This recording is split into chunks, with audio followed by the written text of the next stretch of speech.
thanks for what you do with your podcast and all the rest. You're doing a great job. Hope everybody keeps tuning in. You get a lot of good info, a lot of insights, understandings of how to get strong, how to stay strong, how to use your strength. You do a great job, dude. You make things better than they are in real life, I think.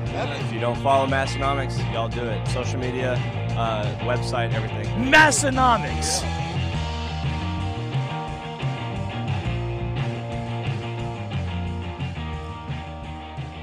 Welcome back, everyone, for episode 385 of the Massenomics podcast, the lifting podcast about nothing.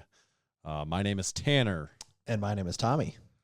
And of course, we're recorded live in front of a live studio audience, which is our Discord supporting membership. Oh, they're going crazy tonight. They're clapping. Laugh track. Yeah, they're hitting with the laugh track. You know what they say, if you listen to the Massenomics podcast without the laugh track, it's not actually funny. I believe it. I haven't done it. I'm afraid to do it, but I believe it. Yeah. So don't really try to listen to it without the laugh track. You'll realize without all the piped in laughter, it's not actually that funny. It's actually kind of just creepy and perverted the whole time. Yeah, that's maybe like a sweet little bonus, like how perverted that it might gets. be even better. Yeah. Speaking of perverted stuff, this isn't related to that. This episode is brought to you by Juggernaut AI. Speaking of things that are not perverted, Juggernaut AI. It's the training that Tommy and I both use. It's what a whole bunch of members at Massanomics Gym use, a whole bunch of our Massanomics supporting members use, and just people all over the world, I think. What are the numbers on that? So what do they say? How many people? There's 50,000 plus lifters. I thought think it was that's tens probably of outdated. millions, I thought. Yeah. 50. Oh, it says 50,000 plus. Yeah. Like anything. So that could mean be anything. any number between that and the number of people on Earth, I guess. That's true. There's also 15 plus quadrillion program variations, which sounds like a lot. One for every person on Earth. Yeah, that's exactly how many people are on Earth. Damn overpopulation these days. I blame the Chinese. Yep, something's out of control there. Now check them out at juggernautai.app. There is so many program variations because it's very customizable, and it becomes more customized the longer you use it. It starts to tailor to you. It's principle-based training, which I like. there's phasic structures to the training. You also got options in there for powerlifting or power building, and it does things for you to help keep it from getting too stale, like the bridge block that you can start after you do your testing and then going into hypertrophy, strength training, and peaking. So check it out. You see it for yourself. There's a free trial. I think you can actually try it for like a month for free. Go to the website, juggernautai.app, and make sure to use discount code Massenomics when you're there. That's what'll save you 10% for the lifetime of the membership is discount code Massenomics. So thank you, Juggernaut AI. And today's episode is also brought to you by Bearfoot Shoes and the special edition, very important, highly sought after, Massenomics. The Massenomics is a genetic splicing of suede and canvas, something never before thought possible.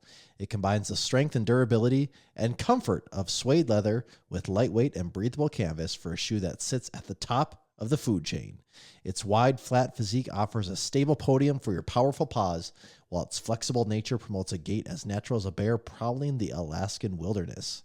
Whether you're establishing dominance in the squat cage or your favorite watering hole, the sneaker lets everyone know you lift hard and live easy.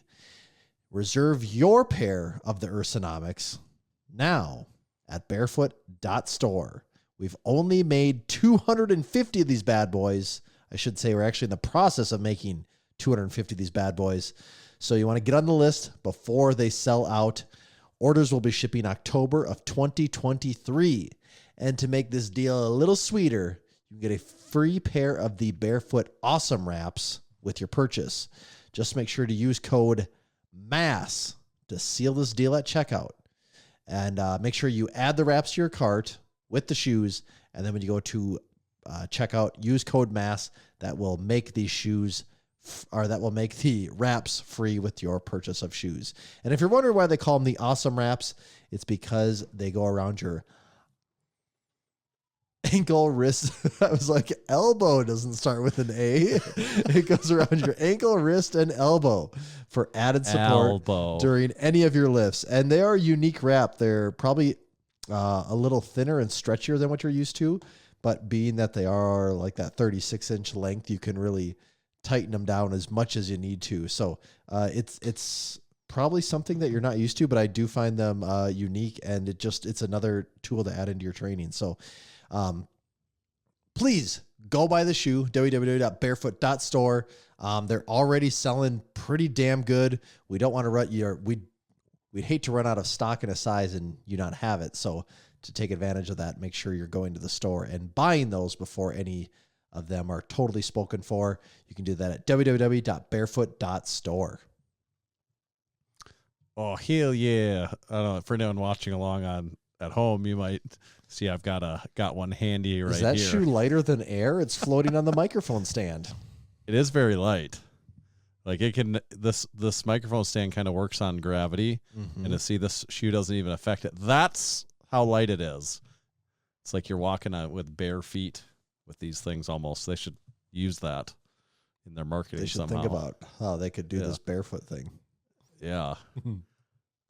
I don't have the awesome wraps. I guess mine got lost in the mail between North Dakota and South Dakota. So I forgot to tell you, I have like 6 pairs of them over here. I just keep getting sending them in the mail over and over. It's like every week there you get more awesome wraps. Yeah. Like, I just started throwing them out. Yeah. I don't even know what to do with them. All these spares over here. We've got a cool episode this week, a little bit different. We don't do this all the time, but we do it sometimes. We've got a Q&A episode this week. We're not going to have a guest, so you're just going to get a whole lot of Tommy and Tanner this week. Uninterrupted. Yeah. Unadulterated. Ambiguous. Provocative. Tommy. Did you ever see the Ambiguously Gay duo on Saturday Night Live? I thought that was the funniest thing ever. I loved it. That was one of my favorite parts of SNL when that came on. I thought it was so hilarious. They're ambiguously gay in an ambiguous way. The Ambiguously Gay duo. What were their names again? I don't know. Oh, man. That's a good question. I got to know this. Ace and Gary, Big Jeff. Yes, there Clement you go. And Clutch. Yes. Hashtag Masters. Because I knew it was such a... Masters to the rescue. Yes, I always thought it was the funniest combination of names together. Yes, Ace and Gary. There you go.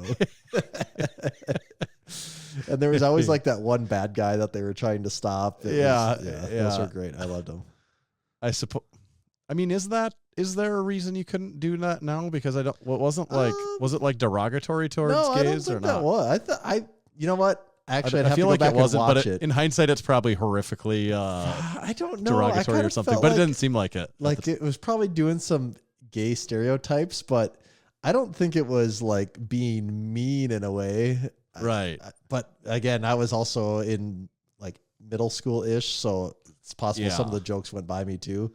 Right. I'm gonna have to look those up, see how they hold up. Yeah, we do need to see that and see how they hold up. Okay, Q&A time. Should we just jump into some I got questions first, though, Tanner. I got questions. All right. First one. Well, this is a Q&A, so perfect timing, actually. It's one of the perks of being one of the founders of the company. You get to put your question before everyone else's. Everyone else? You pull the trump card. I've been seeing some things in the Discord. Why do you need VCRs? I've surprised nobody's really specifically asked that question yet. And I keep thinking, have I missed this? But I never saw it asked, which was blowing my mind that no one wanted to know why. That's why I've kind of, to use the word again, I left it a little ambiguous. Like today, I was like, I posted, now I have 2 VCRs, and like still nobody asked like why I wanted VCRs. I'm going crazy over here. And I figured, I'm like, I'll post this picture of 2, and they'll be like, why do you have 2 VCRs? That was my first now? question. No one asked it. I don't know what's going on. Maybe we'll leave that as a cliffhanger to be continued of why I need VCRs. Okay.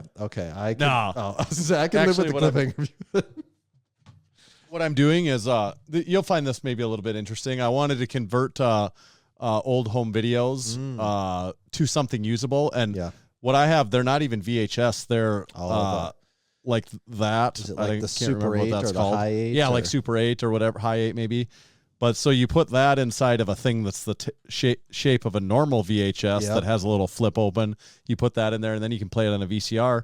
I was going to get this done either locally, have them digitize these either locally or and these are from like when I was a little kid, like my parents' tapes, you know, so they're 30 some years old. And I was going to do it locally, and I got a quote for that. And, you know, it's these little tapes, and I don't even know what's on half of them. Yeah. But I just wanted to do them all. And then I also looked online and did some pricing. You know how much, like locally, for example, you know how much it would cost to do that? Like per tape? Like they price it per tape, which I've got like 25 tapes. What's each tape, about an hour? Is that what they Something hold? like that, yeah. They didn't even care. It's just per tape. Okay. I'm just curious like how long it would even take. Tapes can be like 3 hours. Right. I'm just curious how long it would even take it to go. Boy, do they do $40 a tape? It was like $40 a tape, so it would have been like $1,000. It was something like that. So it would have been like $1,000. Yeah, that's for me to do that. And then I'm like, okay. And then also online, the resources, they were a little bit better. They can you know, there's companies that do a good job of this online. It's still, you know, by the time you add in the shipping back, and all this other, and they want to make you buy like they put it in like their cloud or like stuff like that. You buy that, and so it ends up being pretty expensive through them too. But I'm like, this can't be that hard. And I started looking at options, and like this is a very common, and like the software that. What is this brand? This is you know this brand, Elgato. Oh yeah, yep. We have a lot. And of their Elgato was a highly recommended by several reviewers. Because you can buy the same thing in a much cheaper versions. This is like $80 or something like that. You can buy like a whole bunch of $15 or $20 versions off of Amazon. But they say the problem with all those is the software is absolutely horrible. You almost can't even like do what you want to. I believe that. And they're like, just get the Elgato one because it works and it's like easily user friendly. And so what do you do? Our lighting is Elgato. Is that brand, right? Our lighting is Elgato. Yeah. We have our stands holding our cameras are Elgato. We have various Elgato things. So what do you plug that into the VCR and that plugs into your computer? Yeah, you can plug. Yeah, it's just got like, I don't know. I call this RCA plugs, but whatever you call those, like the analog red, white, version and yellow of ones. Yeah, and you just plug that into your computer, and you plug that into a VCR or DVD player or whatever it is. So is it plugged into your computer like through HDMI, or how is it? No, it's through the little like the USB-C plug. Yeah, that's what it was. I'm pretty sure. I actually haven't even opened yet, but I'm pretty sure I read somewhere that it was the USB-C plug. And so then it just reads it right off the VCR player. You just hit play and let it go. So you have to actually, you know, if it's a 3-hour tape, it needs to play for all three. You know, it's not like magic where it's just like, pulled it off. It needs it to play, and but it can do like auto stop, and so you don't have to be babysitting it. You know, it'll just stop when the VCR. But I mean, that should be a pretty straightforward process. Then once you go, you just hit play and kind of walk away, don't you? Right, and then it's like, okay, one's done, and like you can easily trim within the software of this and stuff too. And that's like where the other ones are like, no, if you're not there to stop it, you're going to get like 10 hours of nothing, and then you can't really do much with it once it's, you know, and like this is supposed to be fairly straightforward. But yeah, so this was $80, but my missing link was a VCR.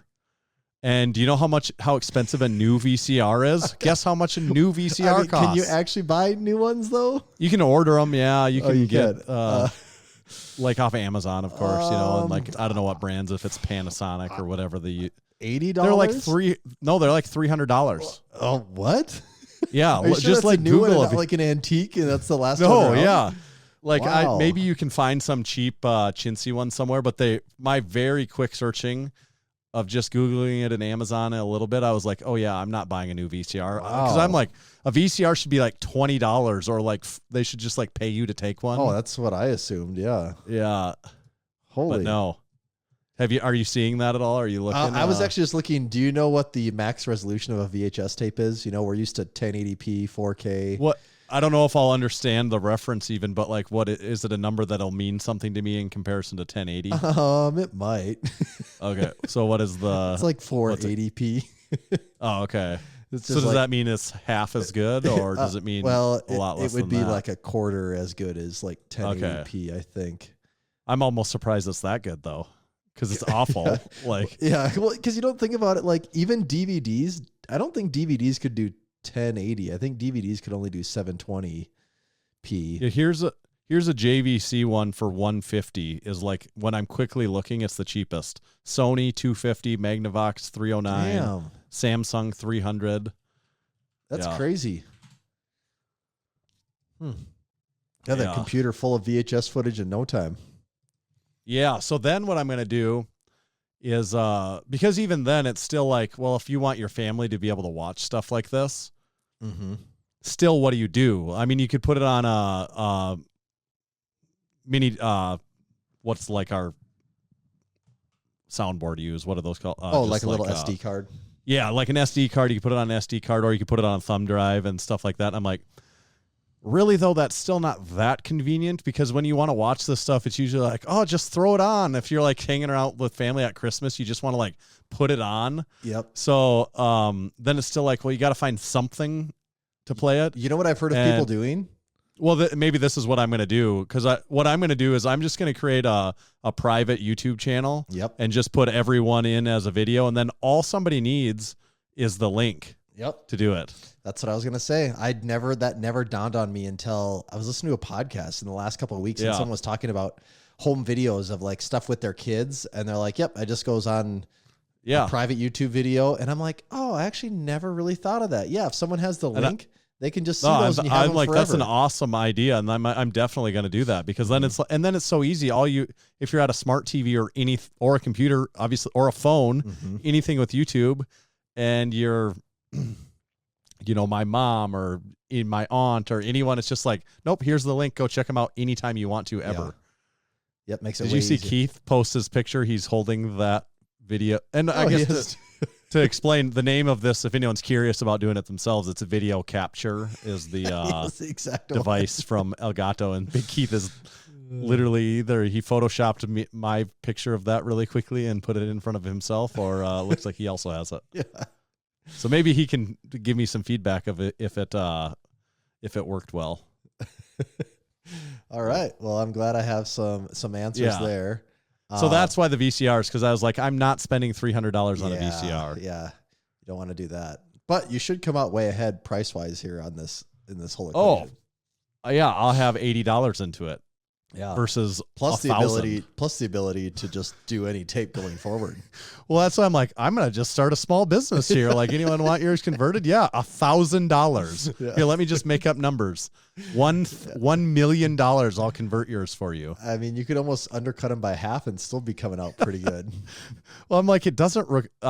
Maybe once I actually do it, I find out sing a different tune. But I'm like, that doesn't require all that much work, I don't think. No, I don't think so. All right, should we jump into some? That started the Q&A. I have one more question, Tanner. Oh, okay. Oh, you had multiple questions. I have multiple questions. I don't know if you saw I submitted multiple questions in my. Yeah, now I'm seeing it. Okay. Yeah. Are you going to the Lil Jon concert this weekend in Aberdeen, South Dakota? No, I'm not going to go. Well, you mean the Hinder concert, depending on what genre you're into.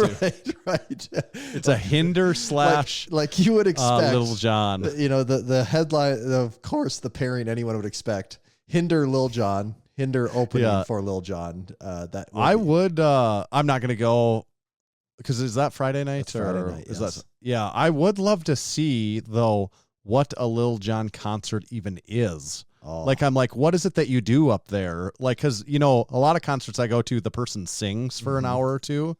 But I'm like, what is it that Lil Jon does for that long? Like, just gets does he the crowd scream? Going crazy, yeah.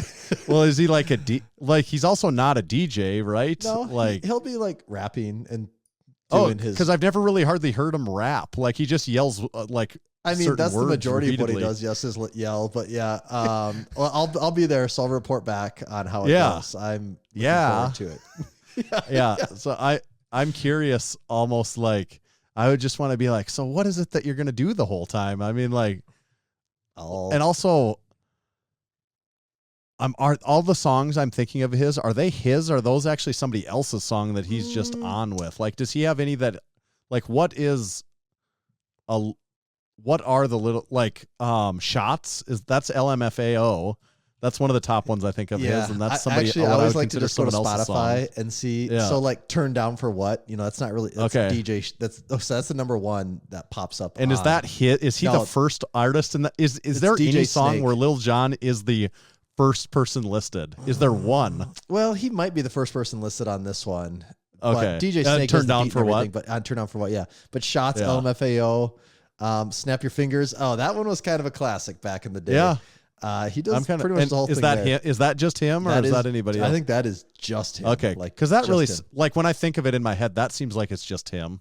Yeah. There's not a ton of songs that are just him though. But so then what is it? It's just recordings of Yeah, it's like you know, any if he kinda- sings Shots, it's just MFA. It's like a recording, and you hear Yeah, and then he's like kind of he- yelling over it and getting the crowd Right. hyped. But like that's what the thing that they do is usually with stuff like this is if they only have a verse, like they'll go into rapid fire where they just go through like it'll be like 10 minutes. They of just them do a going bunch through of verses of 5 stuff, songs yeah. of them doing their verses, and you're like, whoa, this is crazy. Yeah. I'm getting hit with a new Right. song every 30 seconds. right. So yeah, I'll report back. I'll let you know how that one goes. It should be. But he can't play. He can't be on for very long. I don't know, man. He's been doing. I don't know. He has like 20 years worth of songs. Like, Yeah. I don't know. He could probably figure out a way to fill a set. I would Again, be I don't curious. know. I'm totally And- not sure there. Hinder, I wouldn't care about seeing quite as much. That's "Lips of an Angel" is the only song I can think of. I was going to say that's the only one I know. That's the only one I know there is others that they have that if you're into that music, you probably could rattle off 10 of theirs too. But "Lips of an Angel" is like the only one that comes to my mind.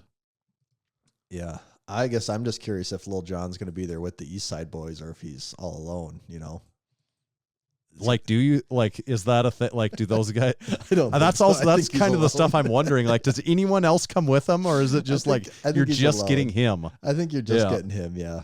Like him, and like he tours with a DJ or something, probably, right? Usually, That, yeah, usually has a DJ and some type of like hype man or something too. Okay.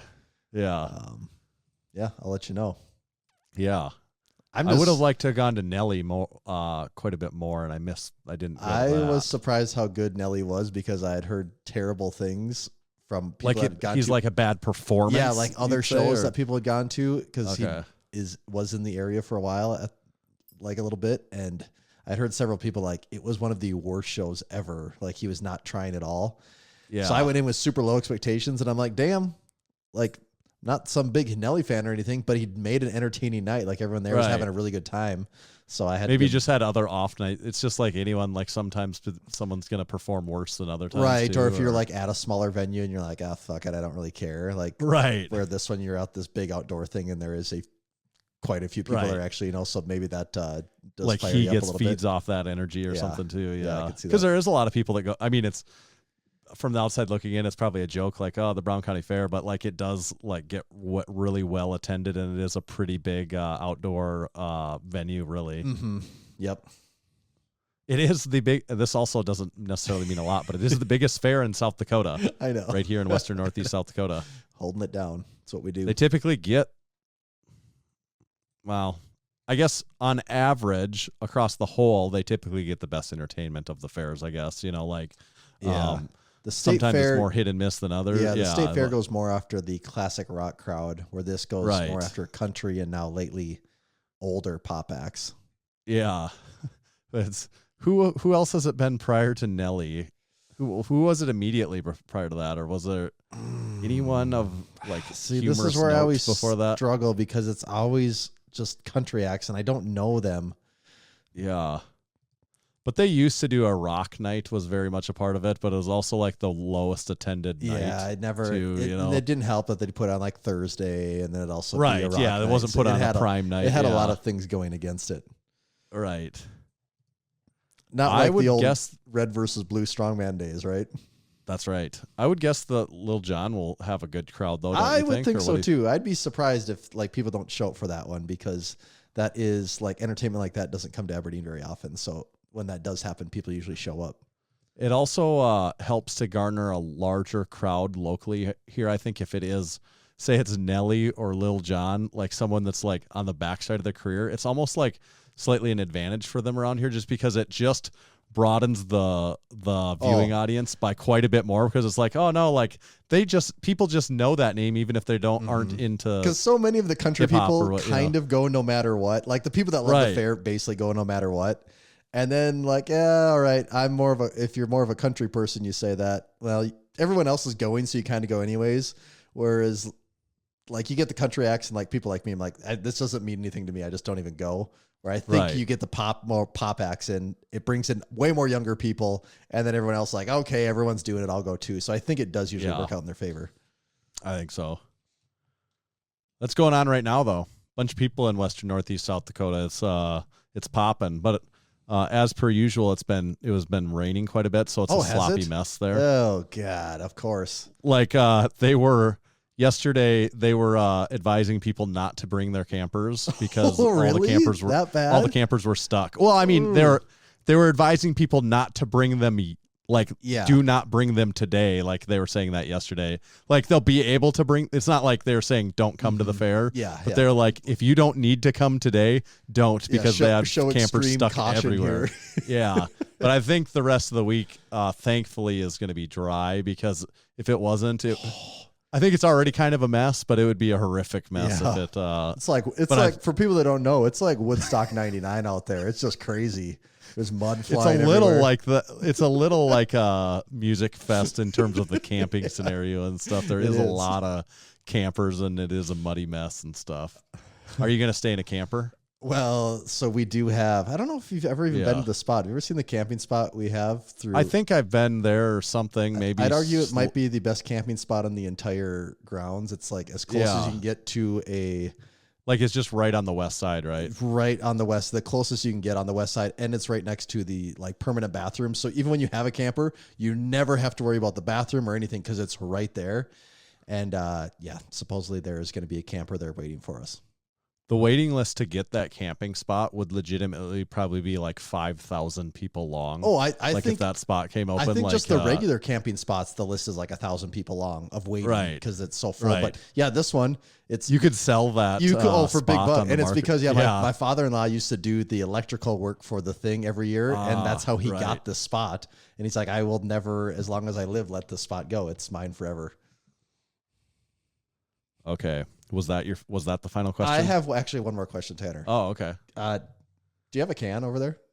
Oh, I thought you'd never ask. And this is a very special can. Yeah. Because it's a what's in the can all the way from Big Bob in Texas. Yeah, Big Bob in Texas. And he says on mine, what is it? And this came nicely wrapped. Big Bob came and lifted at the Lift Hard Live Easy Classic here a couple weekends ago, and he's nice enough to send us this can. First sniff, I can't tell what it is. Oops. Mine got a little... I'm going to have to jimmy this a little bit and hopefully not cut my finger. Mine got a little dented. First taste. There we go. I'm not sure I can say what that is either. Is it good? Not much of a smell. Yeah, it's not bad. I just can't figure out what I'm drinking. Tastes somewhat I think it's fruity. a brewski, isn't it? Or really? I don't know. You don't think it's a brewski? It does it has alcohol? It does have an aftertaste of alcohol. Yeah, now that you say that.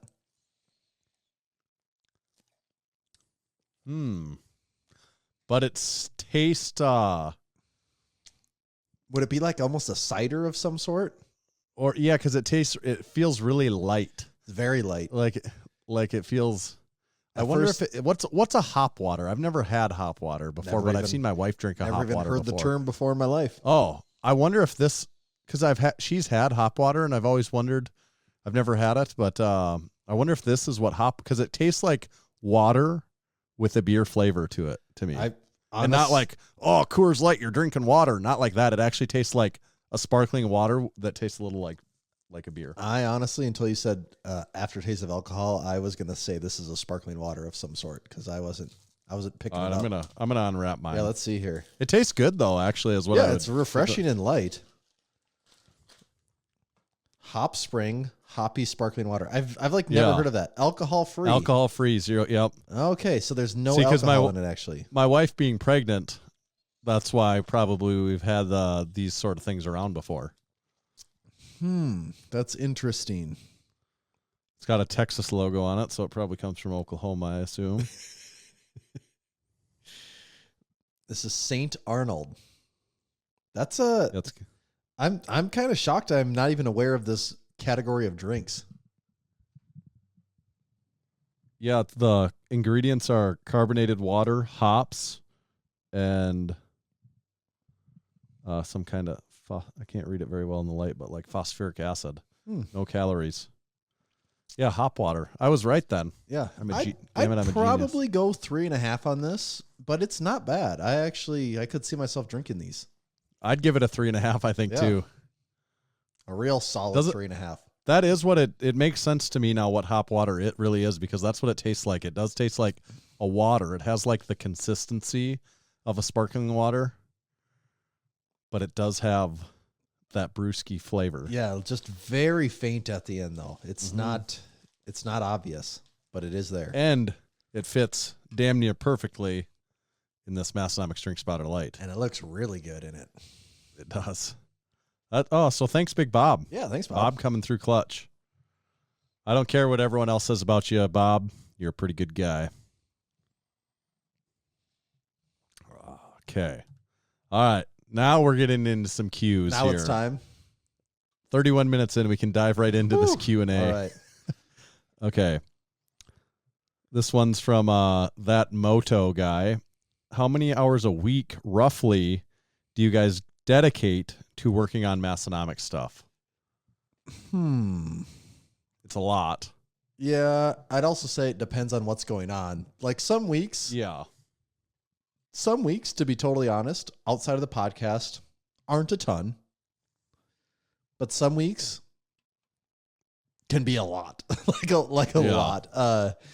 And we just got done with the meet, and like leading up to that, God, there were some weeks where, I don't know, we probably had 5+ hours of phone calls each week, just talking through all the shit we had to do. Yes. Yep. You add in design stuff, emails, back and forth with vendors, and some of those things are hard. Like when someone says, "How many hours a week do you spend on email?" I'm like, how do you answer that? Yeah. Well, it becomes really hard if someone wants to ask. If you say every time I make a post on social media, exactly that too, yeah, or like respond to a comment, or read a comment not, on it, not even make a post. How much time do you spend doing other stuff on it? Never endless. I mean, and it's like, and if you say how many hours do you dedicate? Well, all the hours really, like because there's just like always something Massenomics that I could be doing. There's would that make a meme? Is that memeable there? Right. But just the podcast alone, if I just think about that, we spend 3 hours of getting ready and recording it each week, and then uploading. Me getting it uploaded takes probably another 20 minutes of my time. And then you take it once it's uploaded and do your stuff with it and edit it. Yeah, now that we got the two different, editing has definitely gotten more intensive. It's still not bad, but now there's 2 streams and the Zoom one, and you make the thumbnail and the audio all together.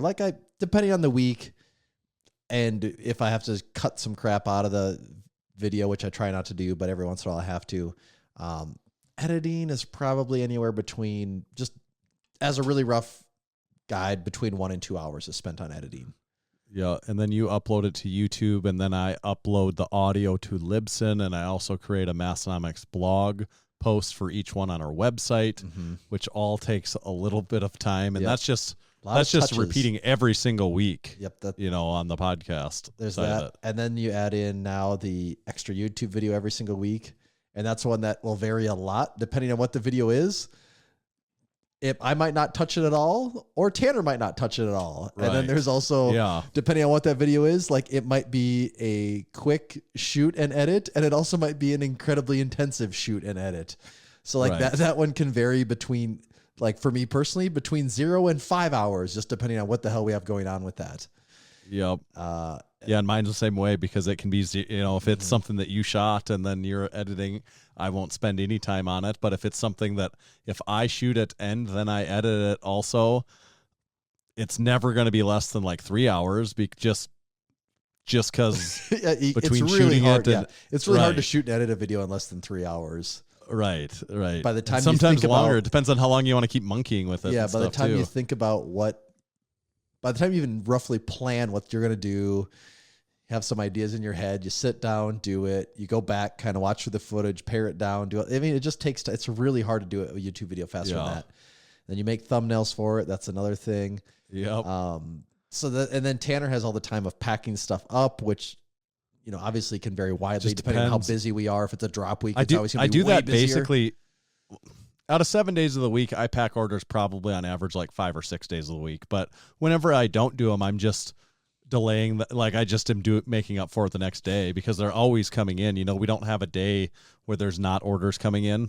Knock on wood. Yeah. But so there's if I choose not to do it because maybe I can't do it. Like podcast recording day, I literally just don't have a spare. Like today, I have been going from 6 a.m. My alarm went off, and we will finish this. And if I need to get it uploaded tonight, I'll be done with this by like 11:30. And then I'm like, I'm not going to pack orders right now because it's after midnight, and I'm like, I literally just need to go to bed. So I'll make up for that tomorrow. But I'm not getting out of it's just like paying the piper the next day, kind of. And then if we have a big drop, it's also around drops, like for both of our time, because if we have a drop, then actually I shouldn't even say it's just if we have a drop. We always have it. Like we always are working on the next thing. Yes, there's a drop. Yes, and there's a drop every single month. So it's just right. It's how much of a scramble does it turn? Like how tight is the turnaround time on some of that? But yeah, I guess to like not make this question take the entire night, right? Because it could kind of the low end on like a really low Massenomics week is maybe 6 hours for me, and the high end is maybe I don't know 15 to 20 hours maybe. As far as like that's actual, and that's like to me counting actual time of either us talking directly about Massenomics or editing, designing that like. It's always kind of on your mind, but if I had to say like actual time, if I was like billing a client for it, that would probably be the time if I had to give a range. And speaking of drops, this episode will come out on the 21st. We've got a drop coming on the 24th. So stay tuned for our drop. We got a few cool items in there. There's a couple things I'm actually excited about. It's just 2-item drop, I think, is what we're going to roll with. But it's 2 really cool things in there. And, I'm excited to see how that goes. So stay tuned for that. It'll be Thursday, August 24th. We have that drop coming. And it's going to be sweet. Okay, next question from one of the Davids. Over or under pea gravel? I think that depends on what you plan on doing with it. Yeah, this reference would be into our long-running Discord discussion on what do you fill a sandbag with, and there's been a lot of pea gravel versus sand back and forth. Who asked that initially, or who wanted to put pea gravel in it initially? Even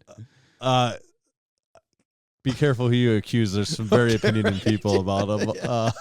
About I mean, is that ever the recommended fill though? Is that common? I didn't know that I've seen it before, okay. I think, but I didn't know that was I ever guess a to thing. Me, since they've always been called sandbags, my inclination has been sand. That's what I thought. But okay, I didn't realize. But I was wrong originally in that, and a lot of us that were on Team Sand were wrong because a lot of people say, well, the reason is, the pea gravel is lighter because it's bigger particles of matter, so and it creates larger spaces between. They stack not efficiently. Right, but like the difference in weight is like in a 200-pound sandbag, it's just a few pounds difference. Oh, it is. That's all. It's different, huh? Yeah, because it's like I don't really understand, but I found a chart that actually showed the weight of different materials. Did you type in 10 pounds of pea gravel versus 10 pounds of sand? Because you might have tricked yourself there. That classic riddle there. Did you also type in 10 pounds of feathers too? That's what weighs more, 10 pounds of a 10-pound bowling ball or 10 pounds of feathers? Which drops faster? 9.8 meters per second squared, something like that. I am on Team Sand, just to be on record, although I'm not going to be offended if someone chooses to use gravel. You just won't talk to them anymore. But if you make me not ride the line, I'm going Team Sand. I would too. But do they, when they're both equally full, do they feel similar or not? I think that I don't know. Yeah, I think that they do. I think they would take up the similar amount of. But does one feel kind of space. rough and bumpy, or the other Well, one's smooth and solid? Or what I wonder is the sand going to more easily flow to the shape of the Container it's in. container that it's in, so that it makes it harder in a way because it could be sloppier if it's not a tightly Like packed full, sandbag. full. Yeah. Right. So I don't know. But also I'm like, well, we got a lot of people that compete in strongman, and at all the strongman events I've been to that do it, it's been sand in there. Mm-hmm. So that would There's probably a reason be they fine. don't call them pea gravel bags, right? Yeah. I made the meme for the Discord where it was don't put pea gravel in me. Mostly I think the biggest takeaway, it's a little bit fun to like get opinionated over such stupid stuff. I know. It's just all the things you could have an opinion on, like have it on the most Yeah. insignificant things. Yes, I agree. But Big Alex is right that none of this compares. It's all we're majoring in the minors because we all know that moving horse stall mats is the real. You know what would be fun to do? Do a strongman, force people to do a strongman event that's literally like, here's a stack. Here's a stack of 10 4x6 horse stall mats. You have to get them from here to 50 feet over there. Do it whatever way you want to. You get no tools, but that would be freaking hilarious because everyone knows that those are awful. It'd be god awful. Yeah. People will be like, I don't want to do this anymore. This is just awful. Like, what are other awful things you could make people do in a competition? It's just like assemble like a the things you rack by hate hand. Yes, all stuff that you're like, this isn't a competition anymore. You're just making me do really shitty stuff. Yeah, I think being strong helps here. Maybe. Okay, this is from Big Toby. Well, these questions aren't pre-screened, so this is kind of funny. Big Toby, any ideas on what events for next year's Lift Hard Live Easy Classic if there's a strongman showdown? Hashtag 49 weeks out. So I'm thinking the horse stall mat It's just move. a horse stall medley. So we are talking. Here's what I'd say about that. We are talking about still potential ideas for incorporating strongman into the Lift Hard Live Easy Classic, and nothing set in stone as of yet. But I would say, I feel like what we'd be leaning towards a way that we are willing. We could do whatever the hell we want to, but here's a way that we are willing to do it, and we think that still fits the flow that we want to achieve, is having it be a part of that same event that same day. Mm-hmm. And it would be very limited. There's not going to be, we might come out with 90 powerlifters next year. There's not going to be 90 strongman. It's going to be limited. It would be a competition, but in some ways it may resemble slightly more of an exhibition, like what we have done with the Strongman Showdown before. Mm-hmm. It would be first open to crew supporting members and gym members, just like for the powerlifting meet. But roughly speaking, because I don't want to put the cart before the horse, and here I am with only one ass, so how many things can I ride with it? That's all I'd say for now. 49 weeks out is correct, though, so got to make those decisions eventually, though, don't we? Yeah. Oh, we got 49 weeks to decide, so. That's right. Here's one of the Davids again. Who is your favorite crew, and why is it one of the big Davids? We could never pick a favorite. Easy name to remember, right? Yeah. From Mad Cow, he says 55 burgers, 55 fries, 55 tacos, 55 pies. What is that? It's catchy. I don't know what that is, though. Well, is that meme of the guy that has all the stuff where he's at the drive-thru and the guy that yells all the time? Who is that guy? What is that show, or who is? The show is, I believe the show. I got to watch it again. I have not seen it, obviously. I think You Should Leave, I believe, is the show. Yeah, okay. Yes, okay. And Tim Robinson. And I've only seen a few. There you go. I've only seen a few of the skits. I haven't seen a ton of it. I do. So is it a skit? Is it a skit show? Is it like the Chappelle show, only that's like the Tim Robinson as show? As far as I know, I think that's how it is. I guess I've never just sat down and watched the whole episode. I've just had people be like, "Oh, watch this one," and I've watched it. Right. And it's a few minutes. But all the ones I've seen are very, very funny. And man, that guy's face is all over every reel. I mean, right? Oh God. Is there a guy's all the face that time. exists in more reels at any point ever? No. He's just.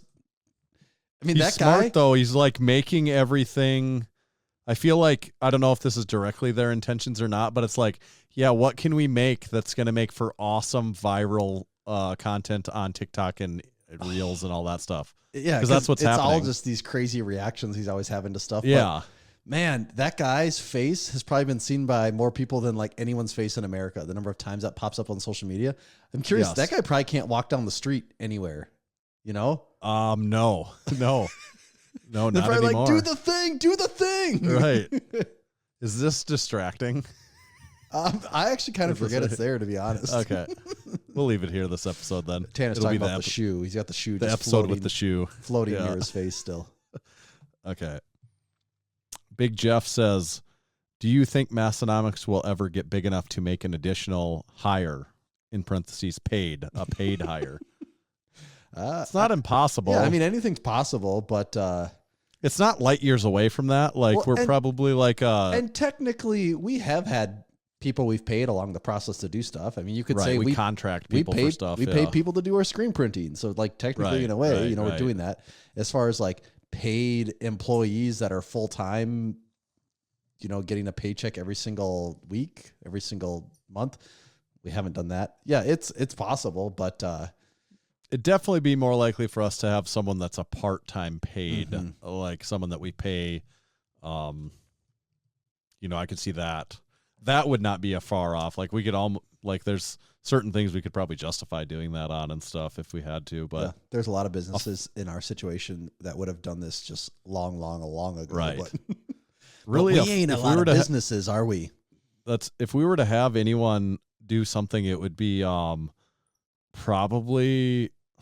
See, even there, you just really can't. You could just if we're like really going to start pumping out the YouTube videos, we wouldn't have to have a paid employee. You could still just you just contract someone to edit videos for you. Yeah, once a week.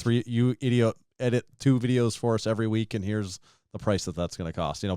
A bunch of the people we work adjacent to do that exact same thing all the most of them actually. And I have a hard time ever seeing how you could ever, for our brand, pay someone to do social media. Like, that makes no sense. I don't even know how you would do that. Like, in the sense that who are you going to find that can do it and not be like, why does this feel way different all of a sudden and not the same like it used to be? And yeah, if you're ever curious what brands do that, just look at some of them and see how shitty and generic their posts are. And you're like, Yes. oh yeah, I know what ones do this. Yeah. I don't know. We're not there yet, but it's a never say never thing for sure. Like, I can like see paying that. someone to pack orders. That could be. Yeah. But I mean, if we did twice as much as what we're doing right now consistently, like, it could easily get. It's like the consistently thing, because any of this stuff we can always work through it in short. Yeah, you can always do bursts. Yep. Like Black Friday, I know is going to be nuts, and it's just like, well, I can get through a week or two. But if it's like that all the time, then it's like, okay, then we got to hire somebody. But it's just like when things have to be consistent for a long time, especially with the way we are. I think, like, with the way you and I are, we're not going. Our first instinct is not pay someone else to do it for us. Our first instinct is, can we do it and keep our money? Yeah.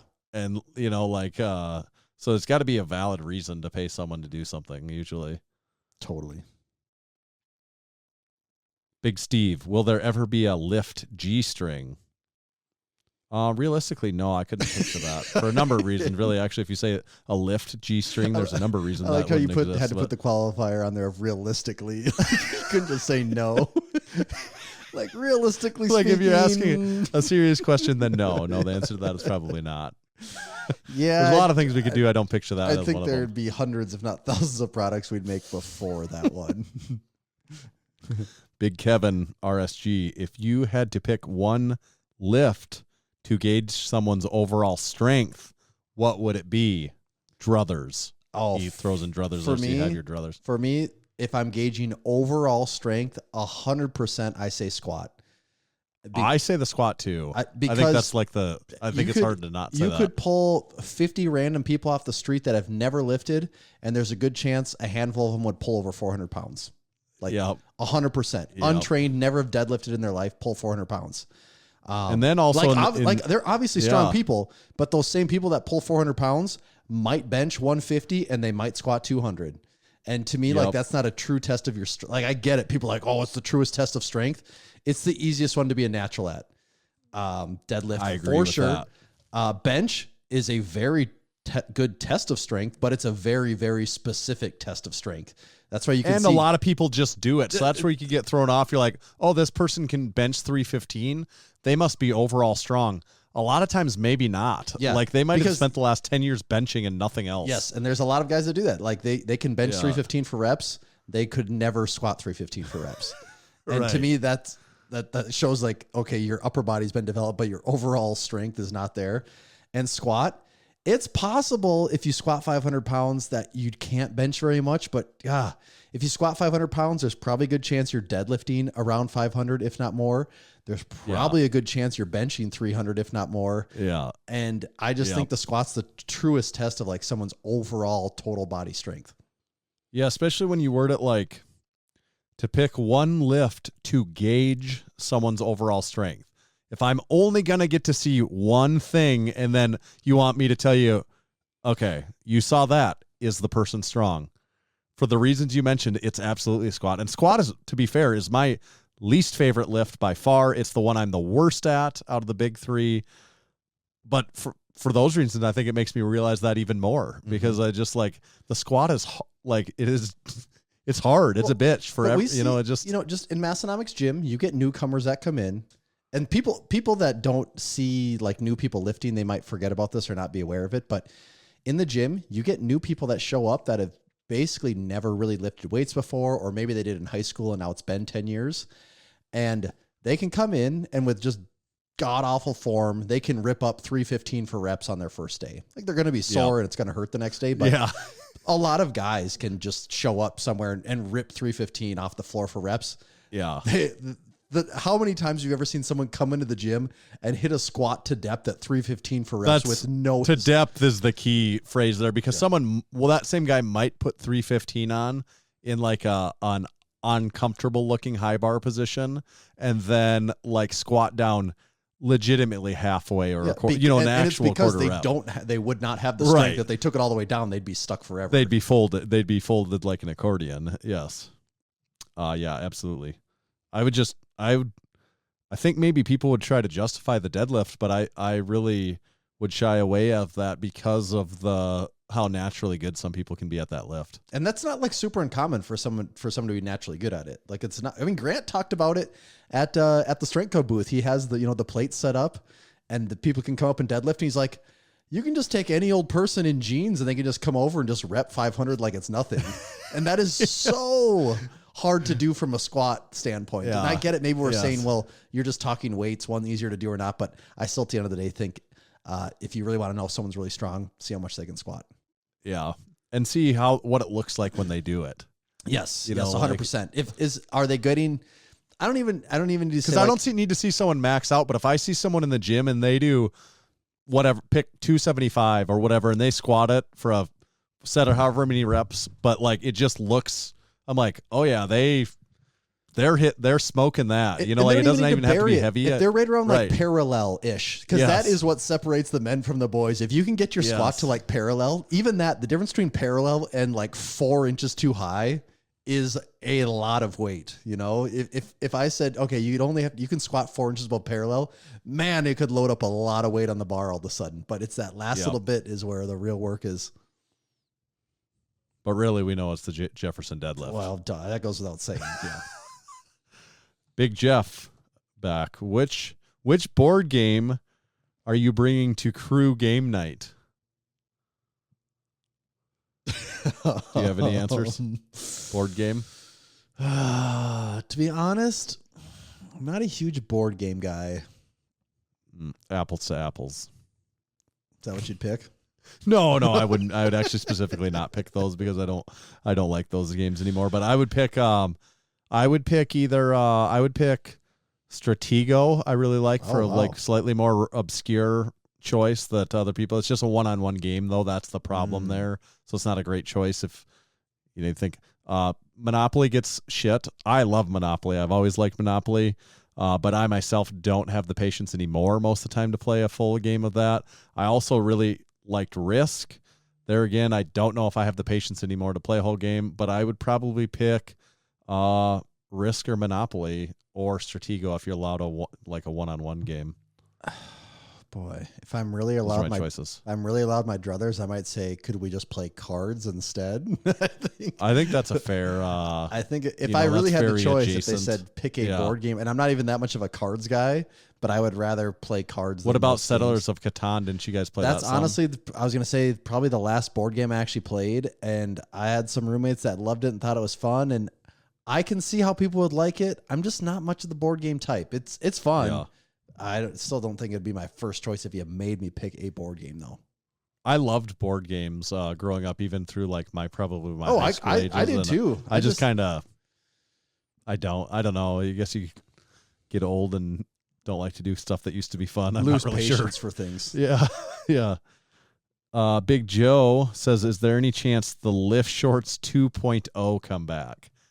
For anyone that doesn't know, what you better explain the Lift Shorts 2.0 for anyone that hasn't been around very long. So the Lift Shorts 2.0, boy, do those date back 4 years, maybe 3 years? Oh, I bet they're. I know we had them. I bet they're 2019. All right, is when so we originally. 4 Yeah. years. Yeah, I would say 2019. they were sweatpant type material, so they were cloth instead of a mesh or silk type polyester material. So it was a sweatpants material. They were black. They had pockets. I believe they also had just like a sweatpants drawstring too, didn't they? Yep. It's been so long since I've worn flat drawstring. Actually, so long since I've worn mine. I can't even think about it. And then it had the infamous Lift logo down the left side of the left leg. Keith said, "My balls are sweating just thinking about them." They are cool weather shorts. Yeah, they are not a hot They're a weather toastier shorts. item for sure. Like we said, There made is of a certain sweatpants temperature material. that they're right for. Actually, though, like if it's you're like, I'd like to wear shorts. It's a little cool out though. Like these would be the shorts to wear. Which is the temperature that it typically is year round in Western Northeast South Dakota. So it works out good there. Yes.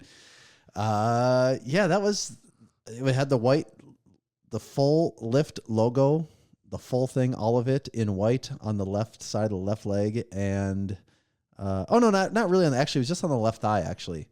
Yeah, those were the Lift Shorts 2.0s. Just being, the current state of things with everything going on, probably not the front runner. Well, for not a that re-release logo, anytime obviously. soon. So yeah, not that logo. But then it's like, well, could we do something else on there? I don't know if those are. We do have some people advocating for them in the Discord right now, but I don't know overall if that style is as popular as it was 5 years ago. I would say it's less popular. I mean, people that like them are still going to like them, but they are, they're saying in here they're a lounging short, and that's how I would describe Yeah. them. They are perfect for lounging. Wear at your own risk for exercising. yeah. Never say never, though. Big J Roy, John Roy, but not this isn't the Western Northeast South Dakota John Roy. This is the other one. He says, go to food to gain weight before a meet. I've never been like a one specific food guy. Like if I need to gain weight, my whole thing is I'll just eat anything and everything. Like it's not, I don't just eat the same. I've never been the person that wants to eat like breakfast. I put as a little bit of an exception because that kind of is the same thing. But after that, I'm never just like, oh, I eat this one thing all day, every day, and I've gained 20 pounds doing it. Yeah. Like from when I started lifting, I weighed about 170 pounds. My heaviest ever was 230. So I over the process of lifting gained like 60 pounds, and it was never from like, oh, this is my go-to. I just ate more of everything. To me, that was the easiest way to do it. Just eat more of everything. That's kind of the truth to me too. Although if you were to say, all right, you need to gain 10 more pounds in the next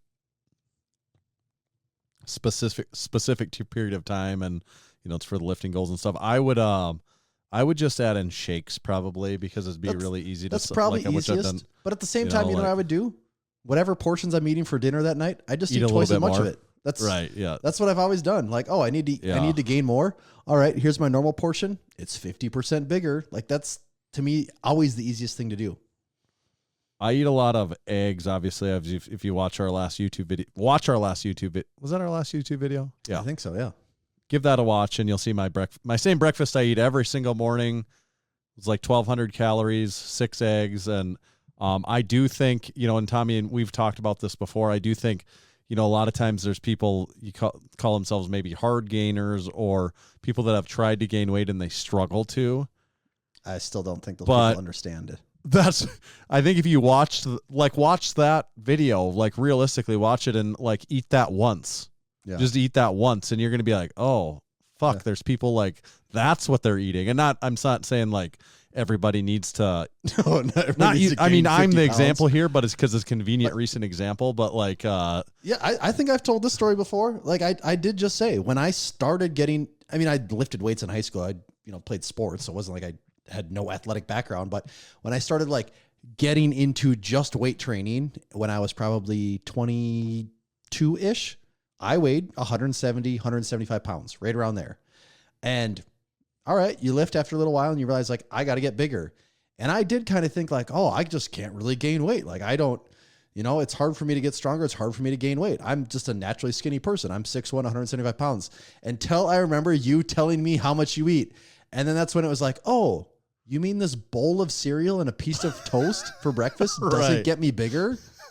Right. And it's not like, oh, no, I ate 1 egg for breakfast. Oh, I ate 2 eggs for breakfast. It's like, no, eat like 8 eggs for breakfast along with a whole bunch of other shit. And then you can, then when you do that for like 6 months, then you can decide if you don't gain weight or not. Right. Yeah, Keith's got some good pictures of me in the Discord here. That would be me. That picture, yeah, I probably weighed 175 in that picture. Yeah.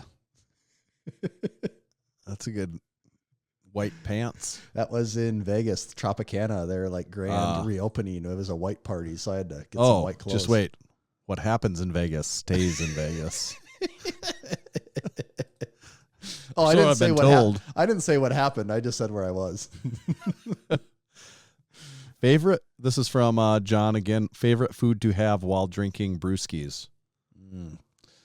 Well, does that mean at the bar or just if I'm sitting with a beer, what I want to eat? Yeah. Like wings and pizza pair pretty good. No, with I think beer. he's saying favorite. If you're going to favorite pairing with beer, favorite food item to pair with a beer. To me, like wings and beer. If I could go out and have wings and beer, that's a pretty good pairing to me right there. I'm not a huge food with my beer guy. Yeah. And I would actually pick, I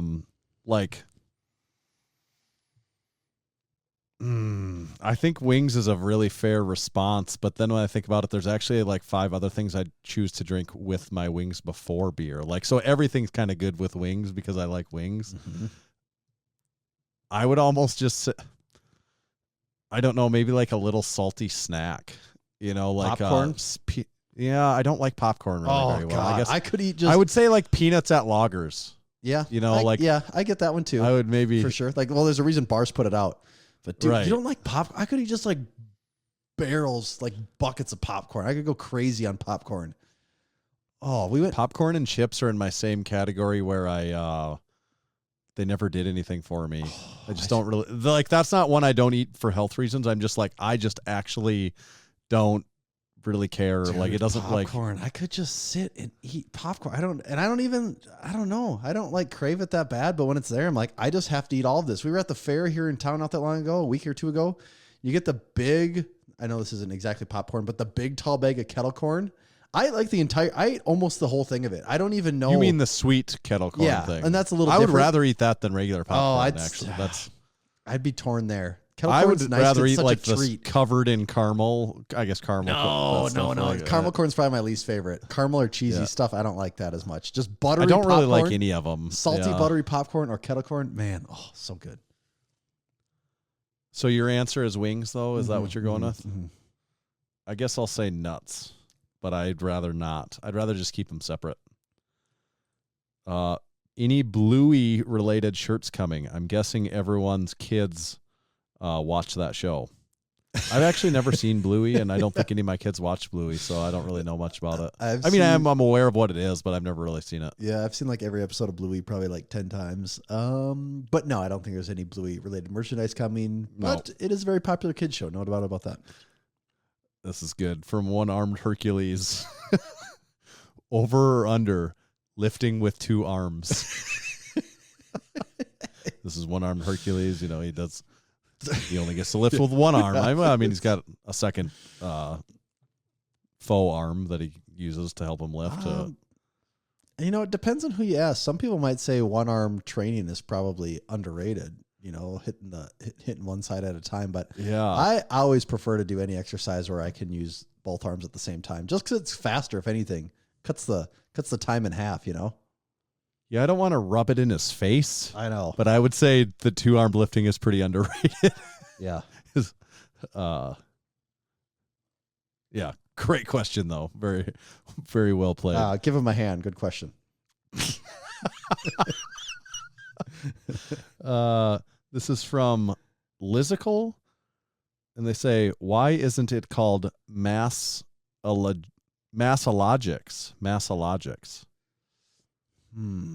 Doesn't That would just be stupid to call it Massenomics. What a dumb name.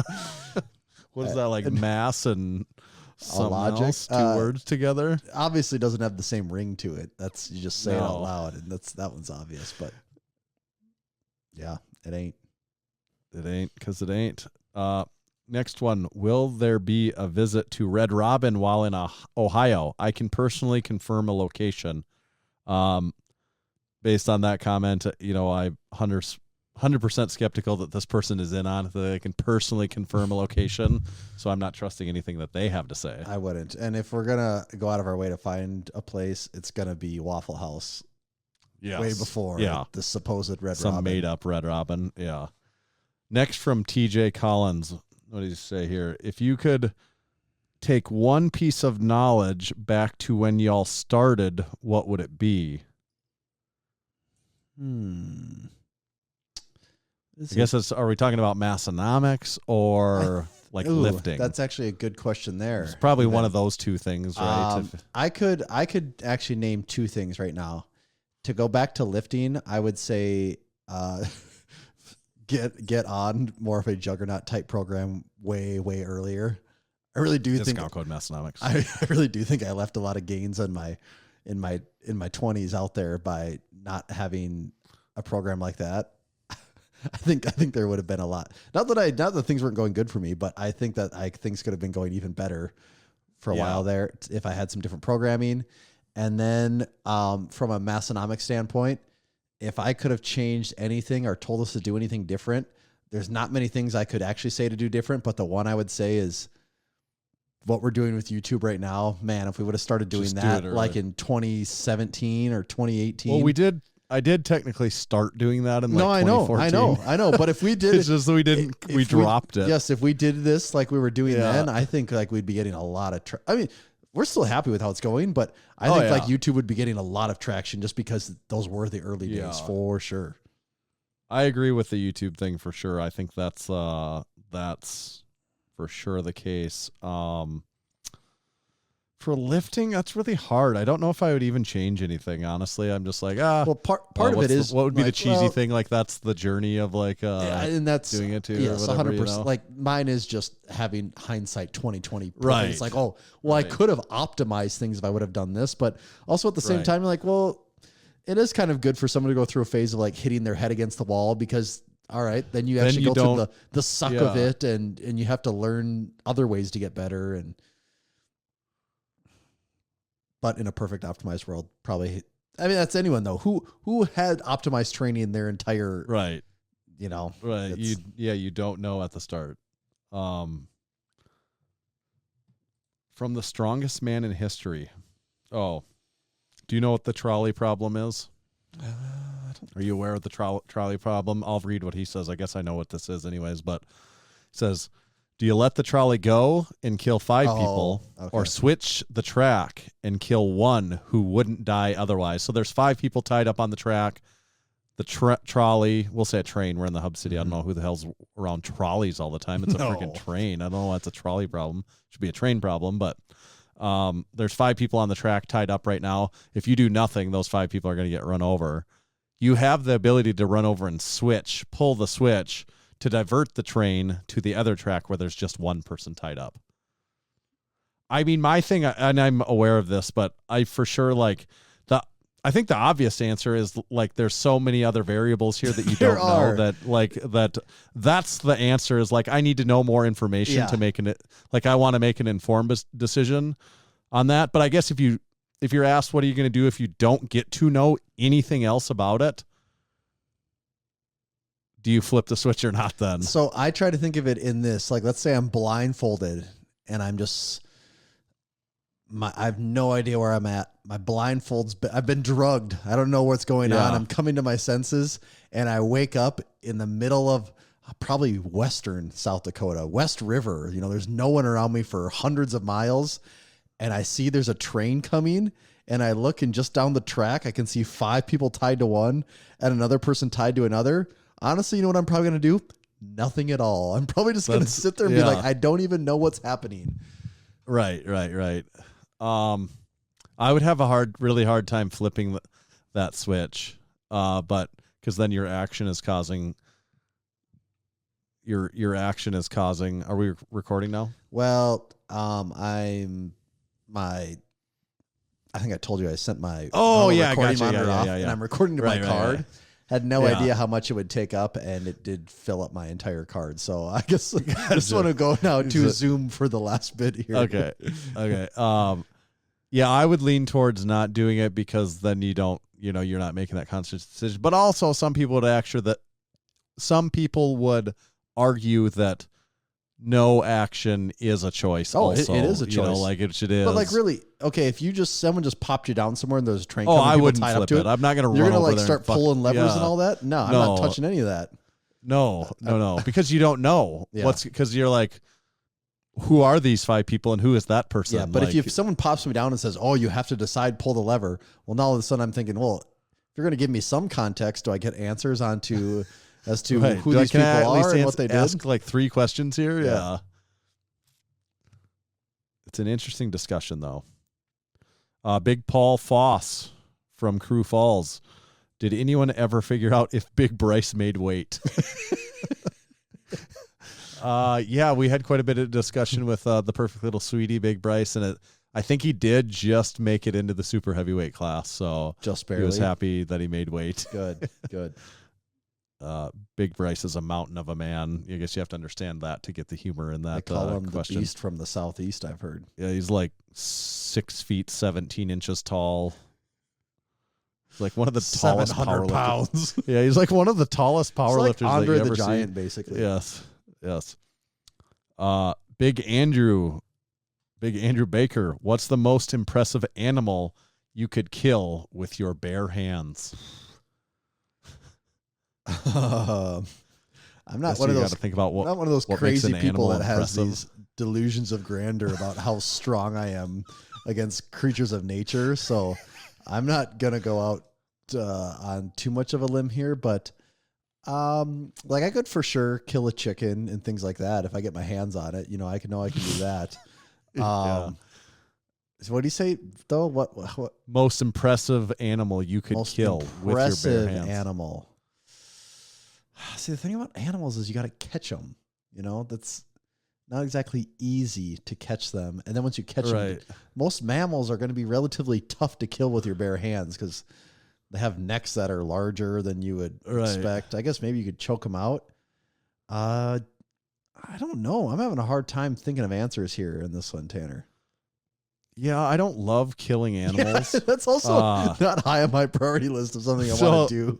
Here's my thing. I grew up doing a lot of pheasant hunting and deer hunting. I don't really do either anymore. I didn't do much waterfowl hunting, a little bit of that. But those would be the big things you hunt around here. Mm-hmm. And I don't have anything against it. I actually enjoyed it at the time. But and I have absolutely nothing wrong with hunting. I appreciate it. And for people that are into it, especially if you do it responsibly and you do it for the right, you're not, you're doing it for the right reasons, whatever you want to say. I'm all for it. But I don't really like killing animals all that much. It's just something that's changed in me over the years. I would say is just not my particular cup of tea. And it's not to say I would never go hunting with certain things, but I don't love it. Yes.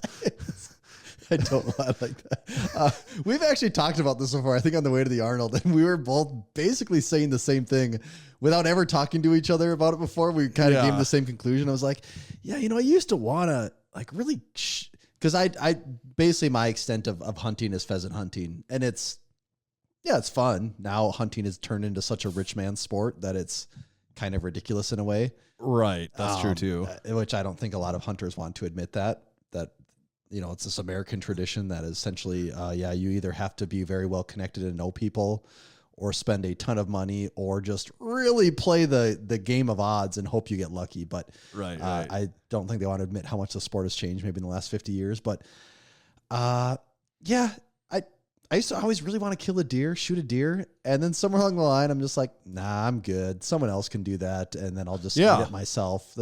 I'm thankful for the people that... I don't even want to eat it either. Yeah, so I'm thankful for the people that... Yeah, exactly. And I'm thankful for the people that do it and share it with me so I can have it. But yeah, it's not super high on my priority list of things that I feel like I need to do or even want to do either. No problem with people that do it, though.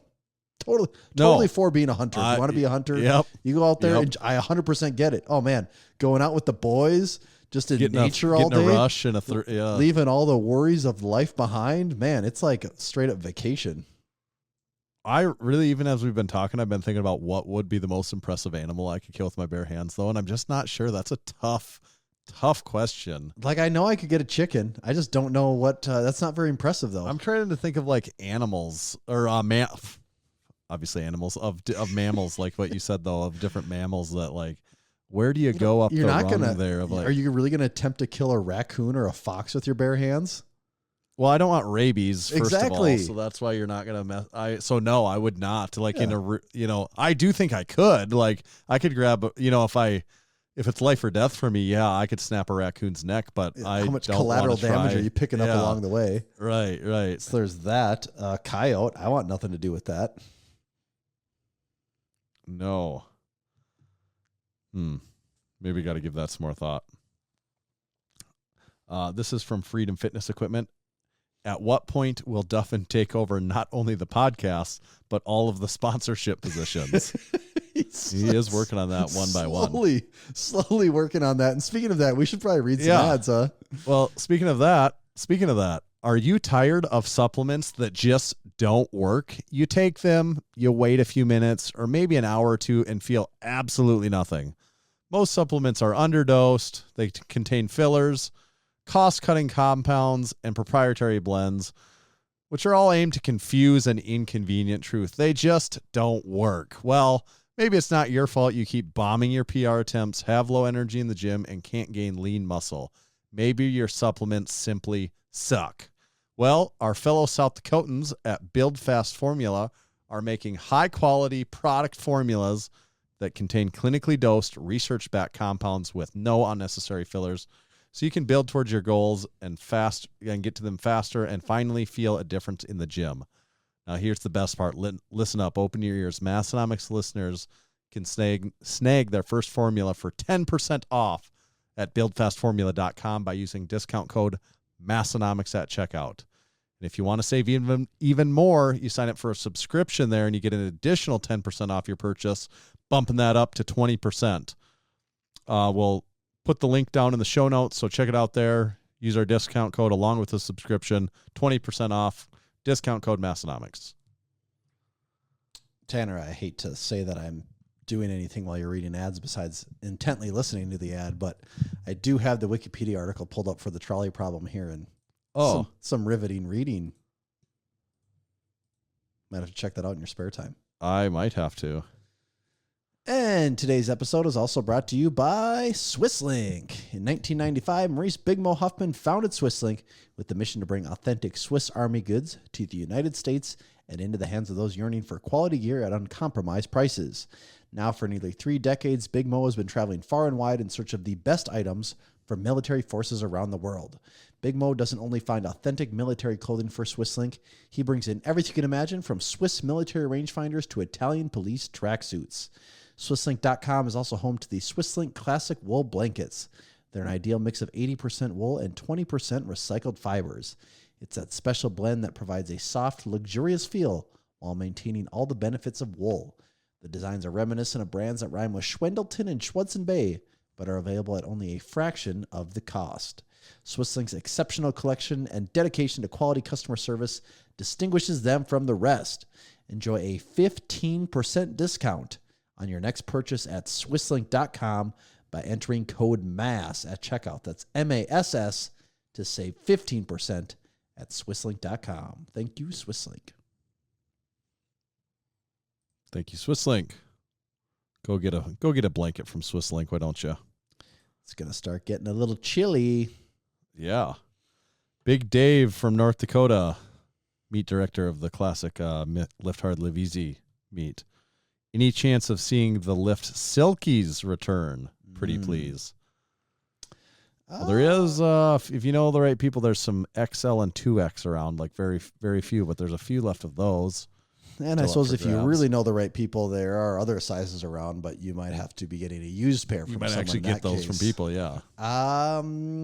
Yeah. Then again, probably not Lift Silkies. Yeah, so I was going to say Silkies could possibly make a return someday. Probably not Lift Silkies, though. It'd probably be something else.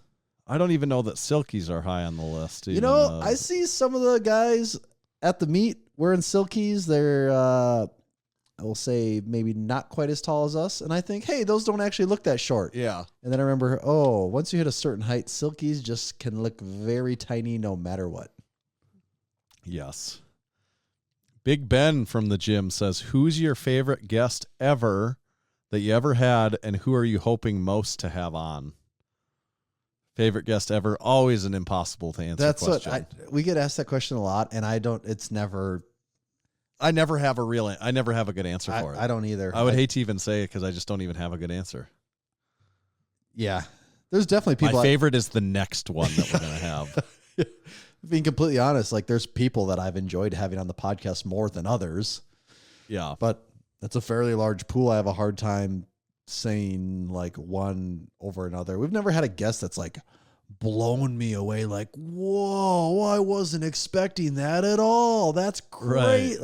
We've never, and partly because we don't take people to these profound places, we're just having a silly time with them.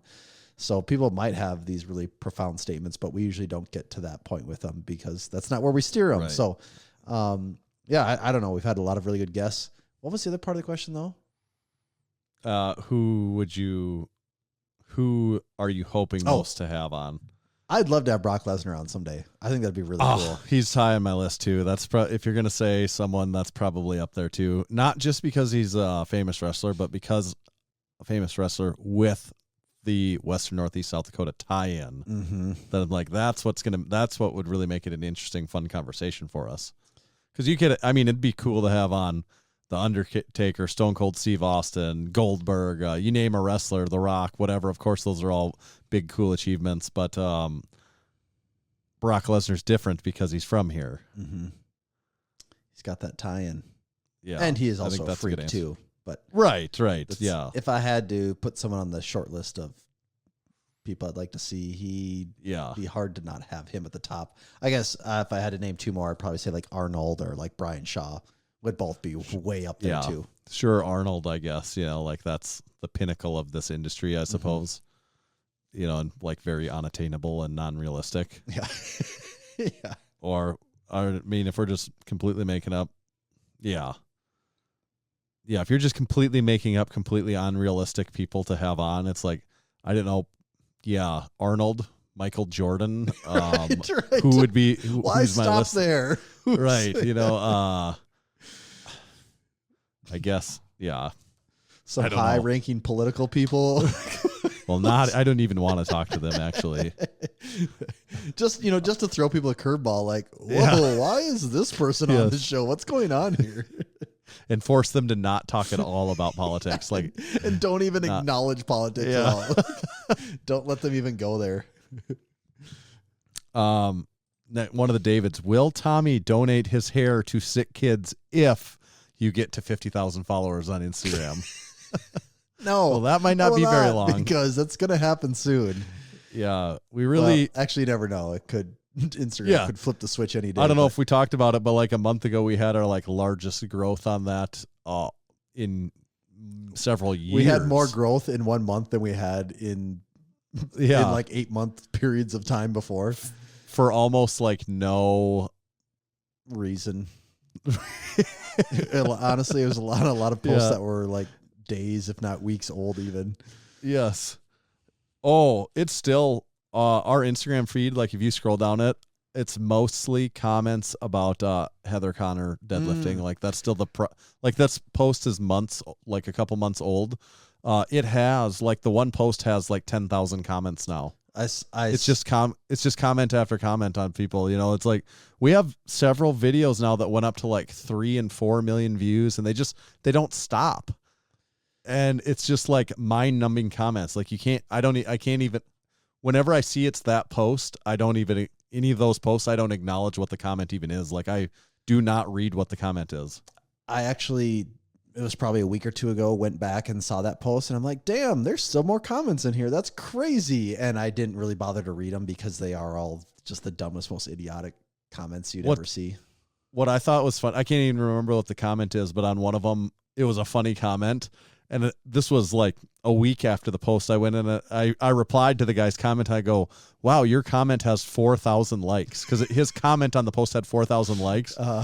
And then people always go and respond to me on that comment because his comment now has like 35,000 likes. Really? So people are always like, no, it has 10,000 now. Oh, it has 50. You know, it's yeah. That's nuts.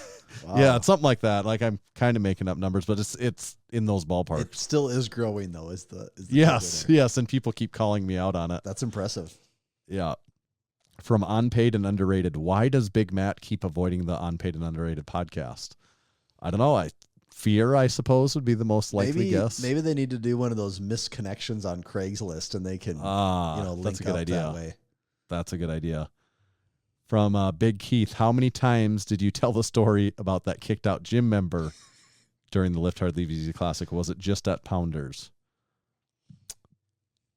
That might have been the only time I told the story that weekend. It got brought up. It got asked about there. So I told it, and I think Big Keith was there, and he heard the story there, and mostly squat videos. Matt was, and Big Chris was. I don't know who all. Ryan maybe was in on that. Melissa was there. Yeah, but so everyone knows that story only gets told in person if people come to Western Northeast South Dakota. So yeah, Big Jackson Ginger, I believe, was right there too, wasn't he? Yeah.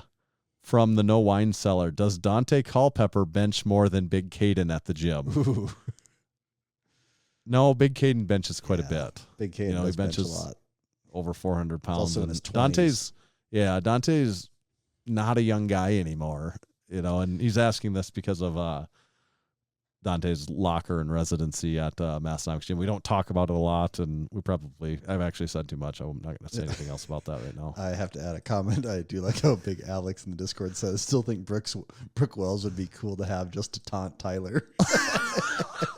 Is she still good at I think she's still a CrossFitter, I think. Every once in a while she pops into my Discover page, but I don't follow her, so I'm not totally up to date on what she's doing. Who's the woman that always pops into my Discover page that's in CrossFit? Danny Spiegel. Yeah, that one too. I feel like that she is like the one I see the most of now. Mm-hmm. This is from Big Evan. Since the aliens are real now, are they allowed to become crew? Oh. I am all right with anyone that has at least $3 a month to spare to become crew. We don't discriminate, really. Basically, it comes down to... We discriminate on money. You have to have money. It comes down to two things. Do you have the money, and are you not an asshole? If you don't, if you can fit those categories, then yeah, you're in. And that could be an alien. Mm-hmm. Big hook grip Mark. He said, will there be a regular, not trucker, snapback hat coming back that we can't buy?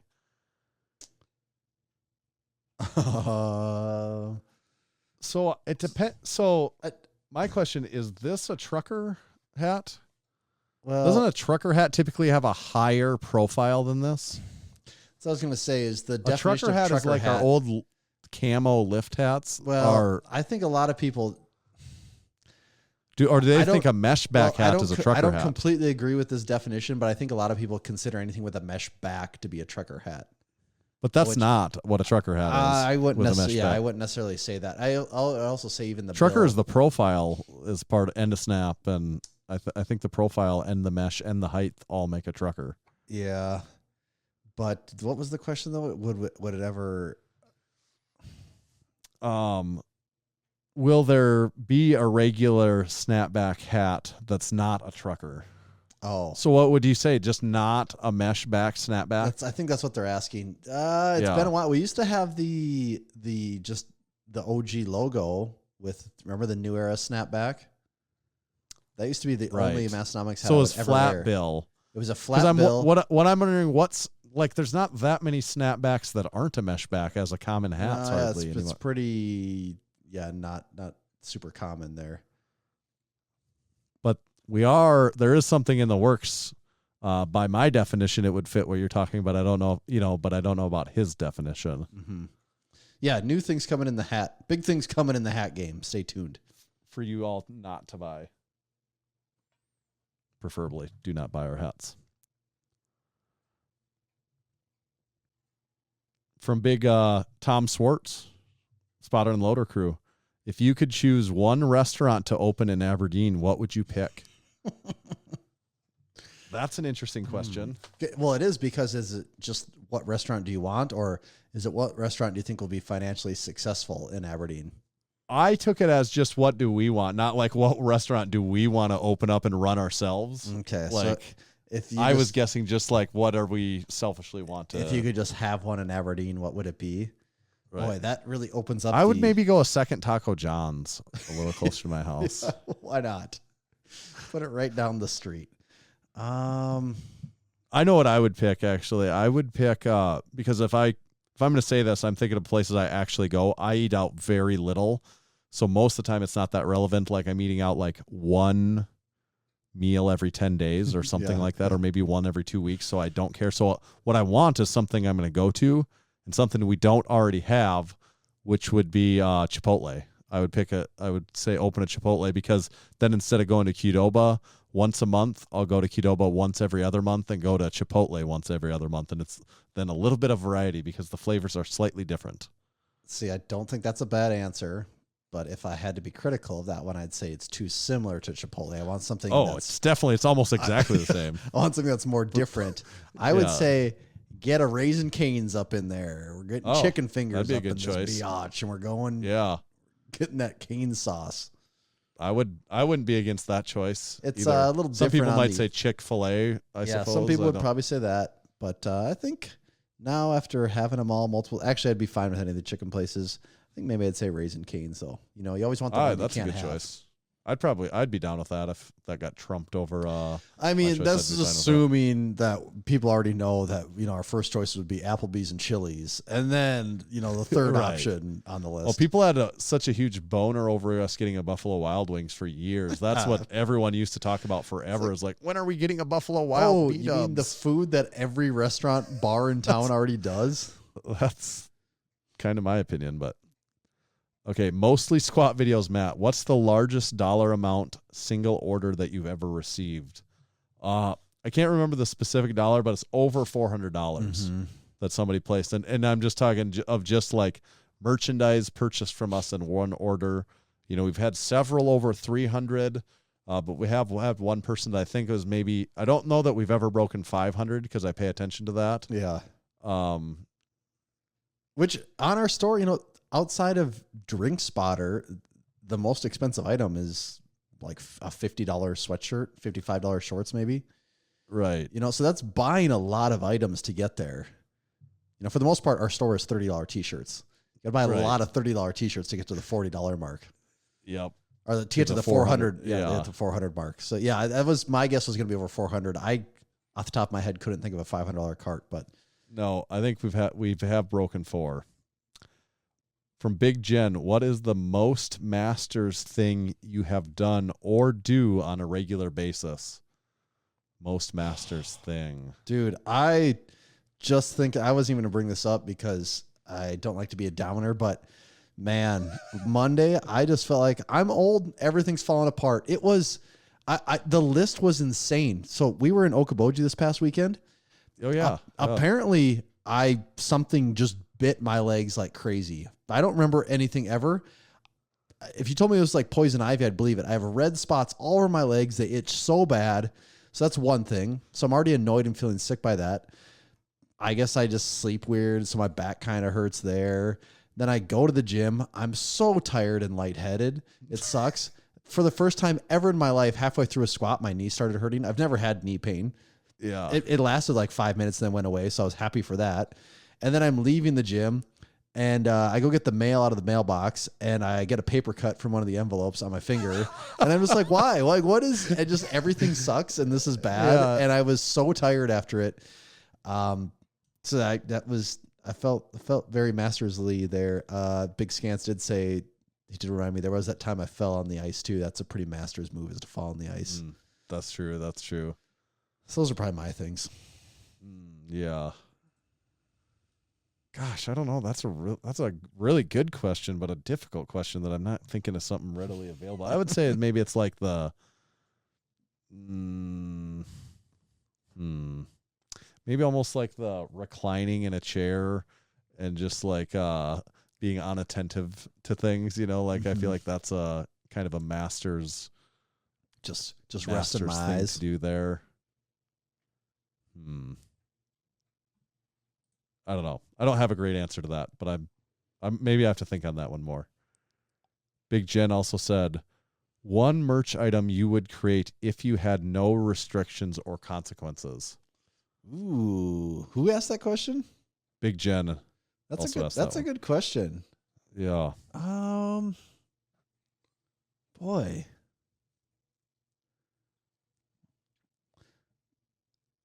I don't want to say I've never thought about it, but if there really was no limits and we could make anything, what would we make? I'm actually not sure what that would be. I'm kind of stumped. Do you have anything, Tanner? Because there's not very many things that are like out of reach. No. Which makes it kind of hard because you got to think of something that, for the most part, if it's out of reach, it's because it's some financial hurdle, and it'd have to be a very large financial hurdle. And if it's that large of a financial hurdle, it's like, well, do I ever really want to be in that game anyways? Right. Boy. I'm also just trying to think of what we haven't done, and it's like, well, and especially with collaborations, now we have a shoe. Yeah. There is a Massenomics shoe, because that could have been an answer potentially. Like, honestly, at one point, if you would have said a Massenomics barbell, I probably would have said, oh, that's really cool. Oh yeah. I think if we wanted to do one, we could. We kind of know we have some connections there where we could do it, and we're not pursuing it because we don't really feel like it. So it's right. I don't know, like making a Massenomics app be cool. I actually don't even think that'd be that cool though. Like, so many people have apps that no one really cares about. So I don't know if I'm not even sure an app would really be that cool. That's another tough question. It does make me feel weird though that if someone said there is no limit, what would you pick? And I don't have an answer there. There's a lot of things that you could say there's no limit and I'd have an answer for. Right. I don't really have one here. I'm not sure. Well, it's also partly because we get to do a lot of the stuff that we want. We just like. For the most part, if we wanted to do something, we've done it. It's right. There's probably some things there though that if people would suggest it, I would think, oh yeah, that's a good idea. I bet if we actually went through our merchandise list, Tanner, there's probably some items in there. But and we have some things that I think we're gonna do soon that I'll be excited about, but they're not like earth shattering, but they're just like different than what we've done before. Yeah, some of the things we haven't done here, it's like, well, it's just because we just haven't put in the effort to do it. Right. It's not physically possible or anything. So yeah, I don't know what the answer to that is. Big Jake says, more excited for Dave Tate or Dr. Mike? That's a tie. I'm excited for the whole trip, really.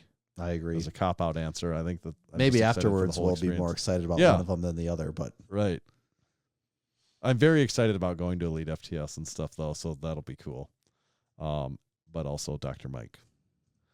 Big Jake also said, okay, this is actually decent. There's rarely do I see one of these that's not that we haven't done before or whatever, but fuck, marry, kill, lift shirt, lift hat, lift shorts. Obviously, we're killing lift hat. Yeah. That was actually I knew that one right away. I was already on to step 2 here. Yeah. So obviously everyone's killing lift hat. I think I gotta marry the lift shirt. It's the OG. It's the real one. That's how I feel there.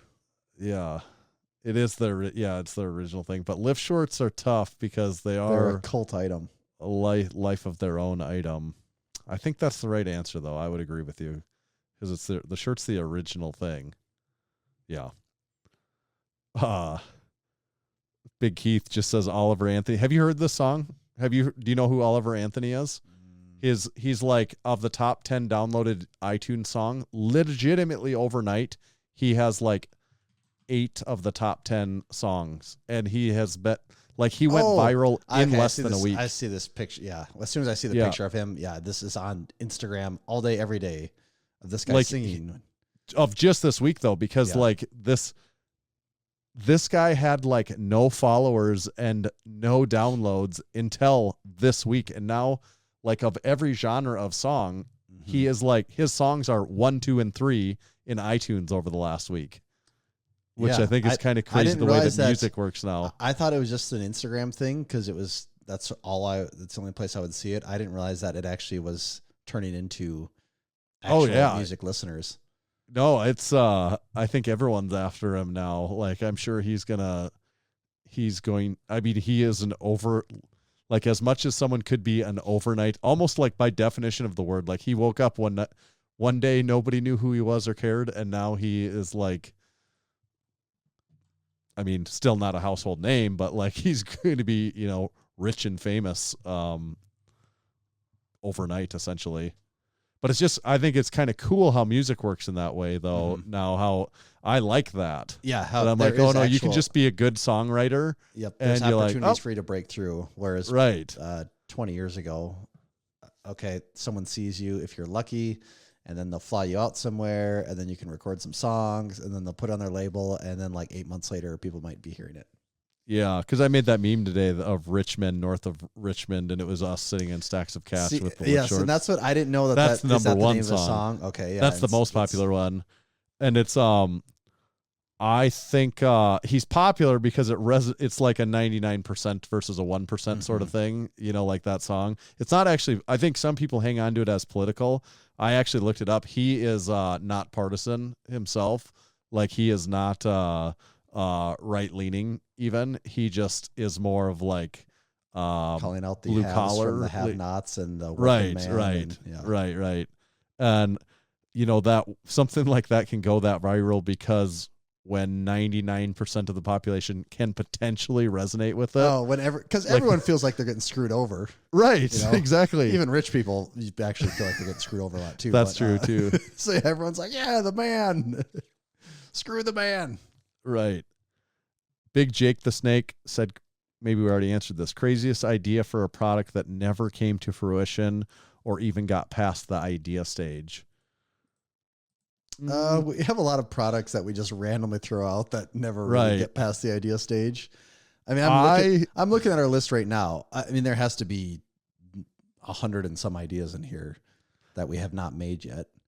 I still really like, there's some, wacky ideas out there as far as a book that I think Massenomics book would be fun someday. That hasn't really it's been drummed around the idea floor, but sometimes you have ideas and sometimes you have good ideas. And when something's just an idea, you can't really spend money on, you can't waste good money on bad ideas. But yeah, I had, remember that one idea that was parodying a certain company in our space that I thought would be kind of funny, but we thought it's probably best for us to stay away from that one.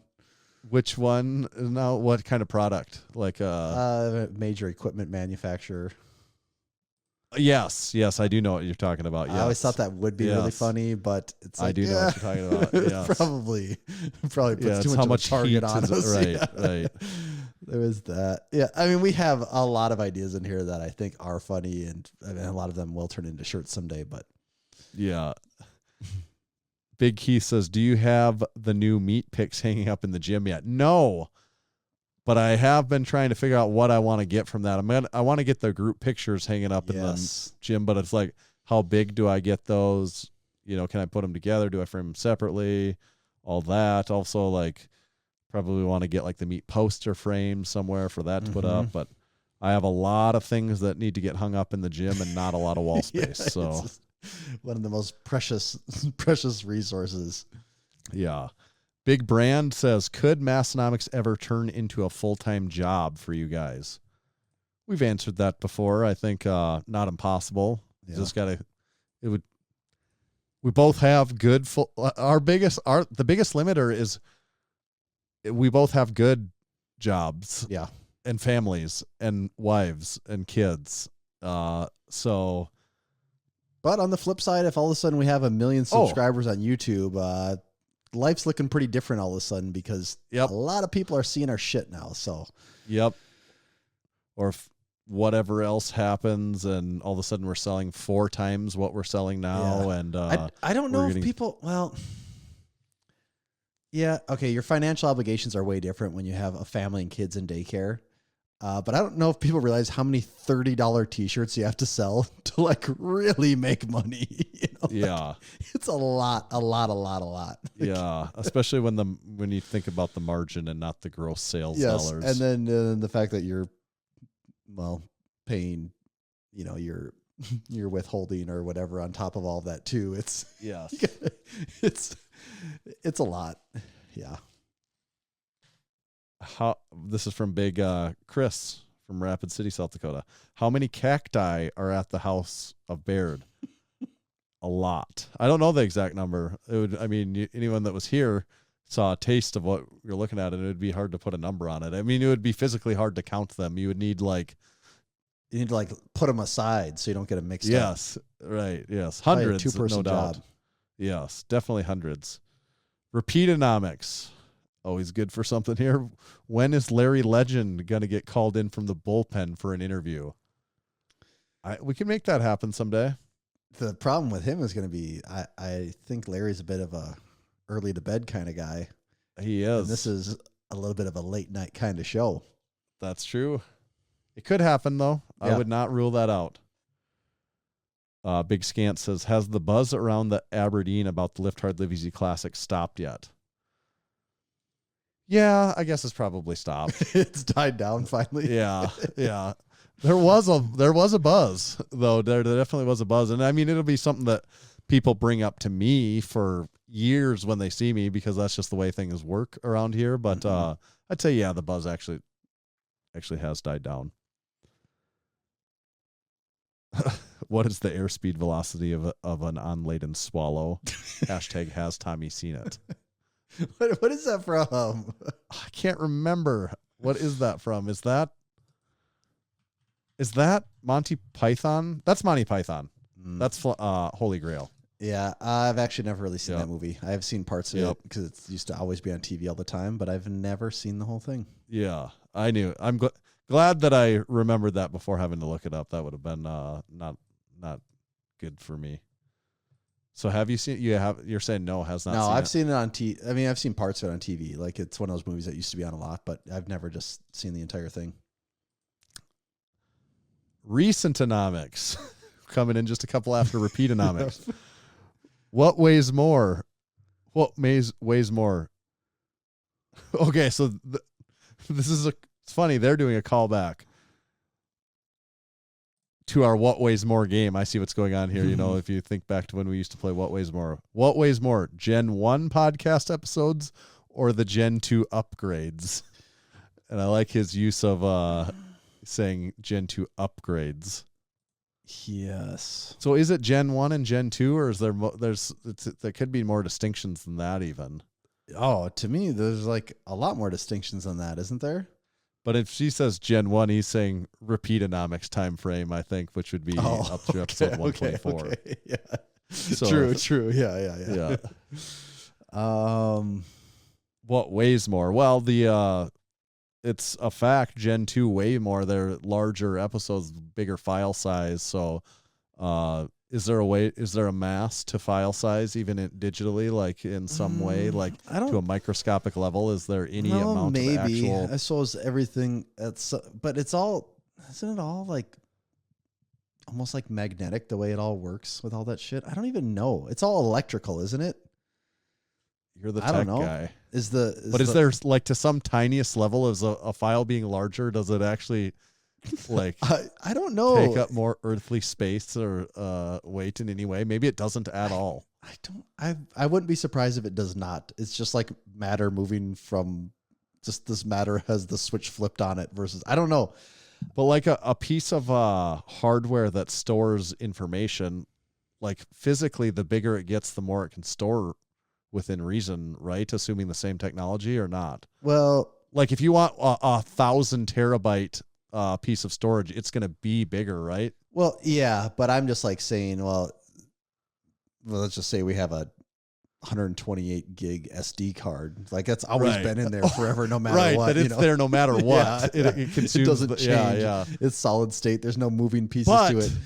But that only holds so many episodes. That 128 gigs only holds so many episodes. If you're going to frame it that way, then yes, I would agree with you there. But that still is going to hold more Gen 1 episodes on it than it would Gen 2. Yes. So in a bit of an abstract sense, you could say that the newer ones are heavier there. What I was going to say, and Keith is hinting at this, is that the old shows did have 3 hosts, and that the 3 hosts would weigh more. Oh, okay, that's another interesting. Yeah, so then that's. But then the other Gen thing, 1, right? the other way I was looking at it too, though, is I was just looking at sheer equipment, and the amount of equipment weighs significantly more now than what it used to weigh. That's true too. Sure. There really is a number of ways to look at that, isn't there? I was just thinking of one, but that cat could be skinned in a multiple of ways. Mm-hmm. I could definitely kill a cat with my bare hands. One of the other big Davids said, wire update. Oh, great. Actually, we haven't given a good wire update in a while. So as of now, I have not watched The Wire. I did. I was watching the Batman trilogy again, though, for like the 30th time. That was your choice? Jack hasn't seen he Batman, hasn't. Okay. And I didn't know he if was you were just like sitting down. You're like, you know what? I haven't seen Batman for a while. I better go through these again. No, he was trying to tell me that DC sucks and Marvel's better, and I'm like, yeah, DC sucks, but not this Batman trilogy. DC, like this takes the cake over all of the Marvel stuff. Like the stuff you're talking about there. In my humble, honest opinion, if someone made that statement, I would have a hard time disagreeing with them. But again, I haven't seen like any of the Marvel movies, so who am I to talk here? Have you seen the Batman movies? Oh yeah, yep, I've seen all of those. Even the first one. Yep. My roommate had it, and he made me watch it one time. Actually, you know what? I went to the first one in theaters. Even it's probably like 2006. Yeah, I was gonna say 5 or 6. 5, yeah. Okay. And Dark Knight Rises, if you were in college in the early 2010s, that movie was on permanently in every guy's house because everyone in the house had the DVD and it played nonstop. Yes. Expanding my home gym, what equipment besides the basics, racks, bench, cables, would you get? Rack, bench, cables. I'd say barbell of weights, but that's probably, maybe they're assuming. Yeah, I'm assuming you can all encompassing. I'm assuming you can do like the big 3 already. Outside of that, I think I'd maybe say, like, what do you think you're deficient in? I think maybe that's how I'd pick the next item. Yeah. I think you can get away with the basics, honestly, for a home gym. I would. Totally. I would get good basics. Good quality basics would be more valuable to me than a wider range of tools. I would say that. Honestly, I'm in a commercial gym, and outside of a rack, pretty much the only things that I do that aren't in a rack require some dumbbells. So I could see how maybe some adjustable dumbbells might be nice, but you can get into a really expensive hole there in a hurry. So it's hard to just say that dumbbells are the next thing there. Next one from Big Eddie. He says, probably missed this, but I'd like to know why you gave Big Eddie the Best Package Award. Well, just because brought the best package. Brought the to total meet, package. It was the total package. I think enough said there, right? I mean, it's I think so. pretty self-explanatory. I think all those rules were pretty. All those 6 custom awards we had were pretty cut and dry. I don't think anyone could make a case for anyone else winning. I don't think any they of those. left much room for interpretation. They were fairly obvious what they were. Yes. And that is the cues that we gave the A's to this week on the Massenomics podcast. That's it, huh? Only That's took us about 2 hours. I filled a memory card, had to revert to Zoom. There was a lot going on. I would let everyone know, make sure to check out the Strength Co. I think we brought up Grant and the Strength Co. somewhere in this episode, but I want to formally let you know, check out the strength.co. You can buy their iron made in America plates. They're smooth but rugged. They're black E-coated. They look awesome. They're the go-to plates in Massenomics gym. I don't think none of the other plates, even though I'm into some of the vintage plates. I like the Yorks, and I still don't think aesthetically anything quite holds the candle to the E-coated Strength Co. plates. They're also very reasonably priced for what you get. There's great value there, and they reduce shipping costs. So if you haven't bought plates in a while, check out what you get these shipped for. It almost makes shipping's not free, but it's about as close to free as it gets compared to all the other major companies that are selling plates. And then check out their new collars that they've got. They're black laser engraved Strength Co. collars. They're like the Massenomics one we had, but those are gone. So now you can get yourself some Strength Co. ones. Check them out at thestrength.co. And today's episode is also brought to you by Texas Power Bars.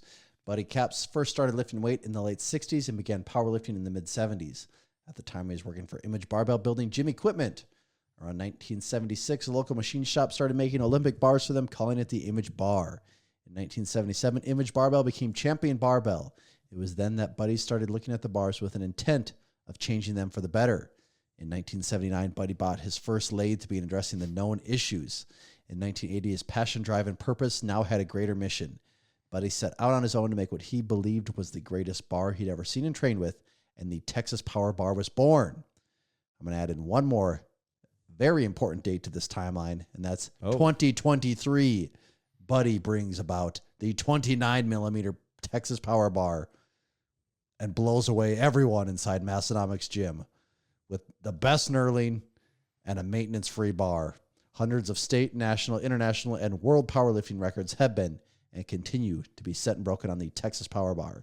To learn more about them and to buy the new legend, the 29mm Texas Power Bar, go to www.texaspowerbars.com.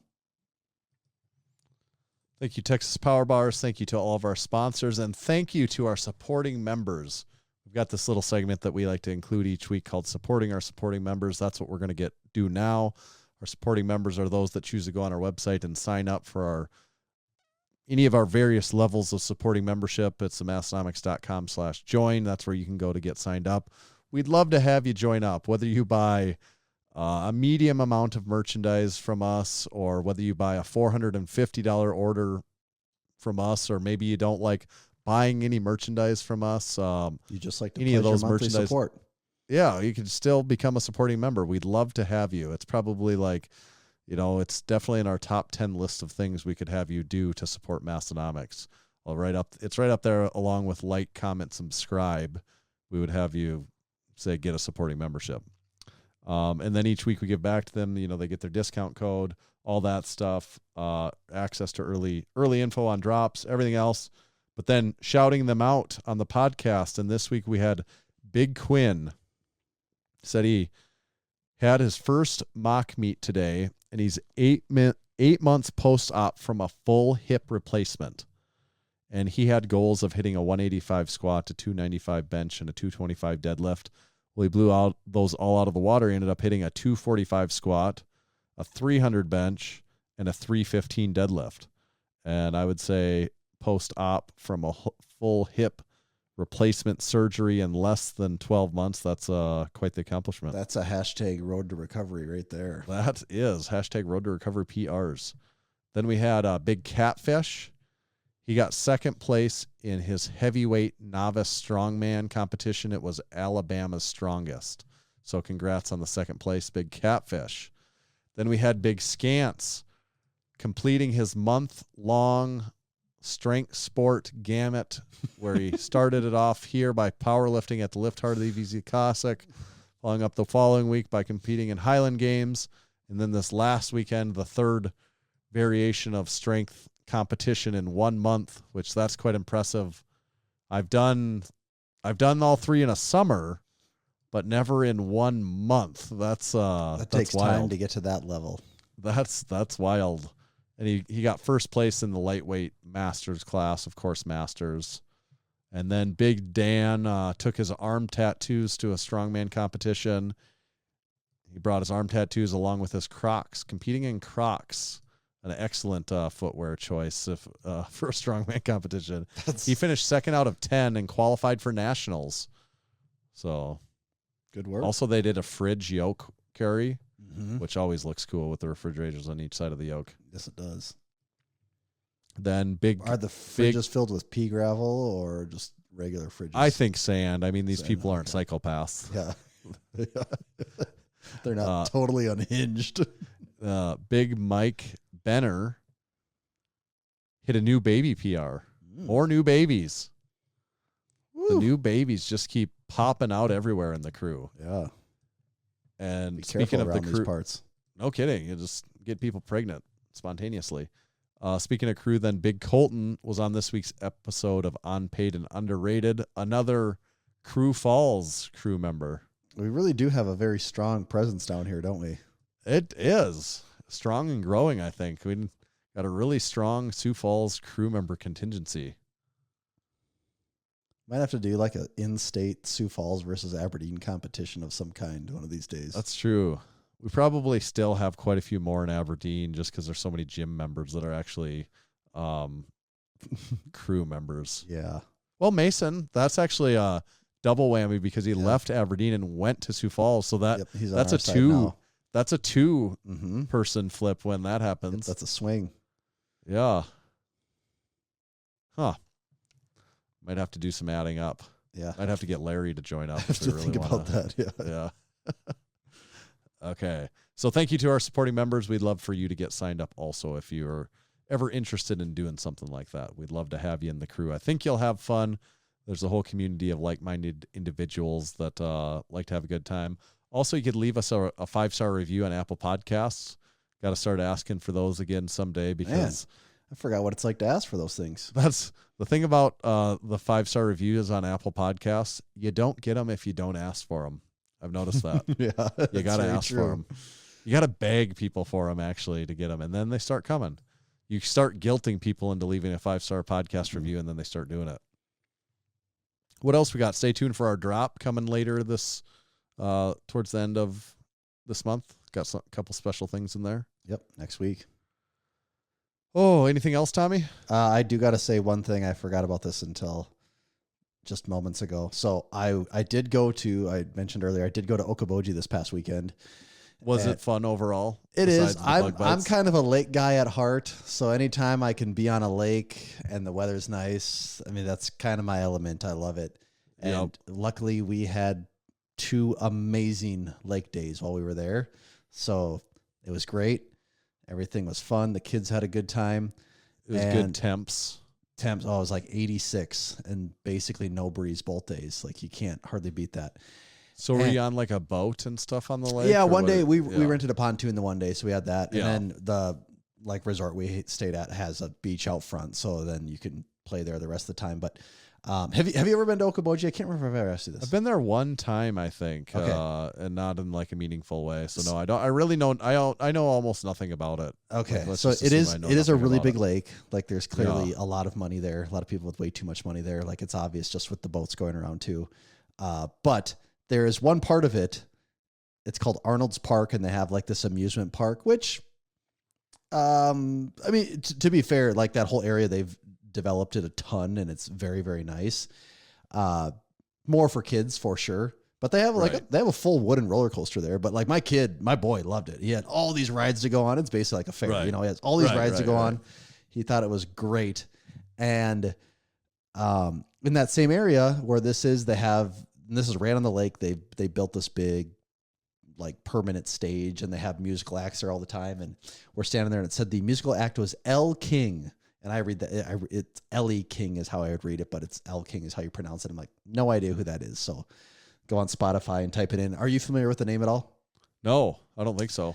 So the song she has, it's drunk and I don't want to go home. It's like with Miranda Lambert. You'd know it if you heard it. I've heard it on the radio like all the time. Yeah. And there's the X's and the It's like she has these two big songs. Like you kind of probably sounds familiar. You'd maybe. probably know both of them. I'm butchering them. I bet. I guarantee I've heard them. Yes, But I'm sure you know both of them. So we're like, oh damn, kind of know who this person is. And my wife's sister goes, yeah, I think her dad's like really famous. I'm like, okay, who's her dad? I always want to know the behind the scenes of who. Right. You know who her dad is? Her dad is in fact famous. He's not a musician. Her dad. Is his name King? Not King either. That's what I was. Okay. That's what I was going for. I'm like, what famous king? Right. Would her That's what dad I was be? trying to think of. Her dad, Rob Schneider. Rob Schneider is father to a musician. So we start laughing about that. How and could then that be?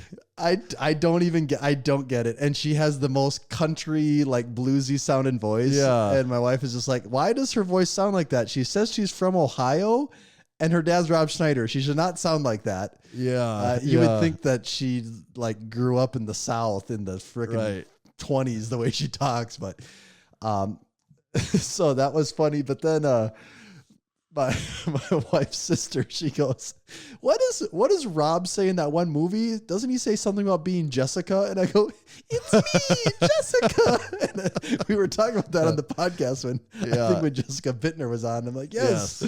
I love that line. That's one of my favorite Rob Schneider lines. Yes. It's me, Jessica. from the hot chick. Rob Schneider is the hot chick. Rob Schneider is a stapler. Rob Schneider is the stapler. Yeah. So was Rob there? I didn't see him, unfortunately. So was there like a lot of people? That sounds like a concert. Oh, it's free. It's free. Yeah. It's a free concert on the lake, and they kind of have a little bit of I wouldn't say it's a bowl, but it's like a hill that it's on. I mean, if I had to guess, there was probably 6,000 people there. Oh, okay. So there was a lot of people. A ton of people. It wasn't like there was like 500 people there. Oh my God. It was so many people. It was so many people in there. And then like the whole carnival thing is like open at night too. So when we left that, we started walking. Well, and then it's on the lake and you look and I don't know, there's probably 100 boats parked on the lake watching it too. Right. Because the stage is, no lie, probably 50 feet from the water's edge. So the lake is completely full of boats. Then you go behind the stages where the carnival thing is, the amusement park, and that's just full of people too. Like, damn, this is a crazy place right now that you don't even hardly know exists. Yeah, that's cool. So yeah, it was a fun experience. That's good stuff. And now then it's back to the office after that, though. That's right. That's back to reality. Yep. I just think about Rob Schneider even more now. That's really odd. It is. That's such an odd. I would never if you gave me a million guesses, I wouldn't guess when he said that is her dad is Rob Schneider. At first, when I read that, I'm like, I know the name Rob Schneider, but that can't be Rob Schneider. It doesn't make any sense. Yeah. But it is. That is the way it is. All right. More on Rob Schneider next week on episode 386 of the Massenomics podcast. Tommy, where do they find you at? You can find me at Tomahawk_D. You can follow me at Tanner_Baird, but just make sure to follow Massenomics at Massenomics. See ya.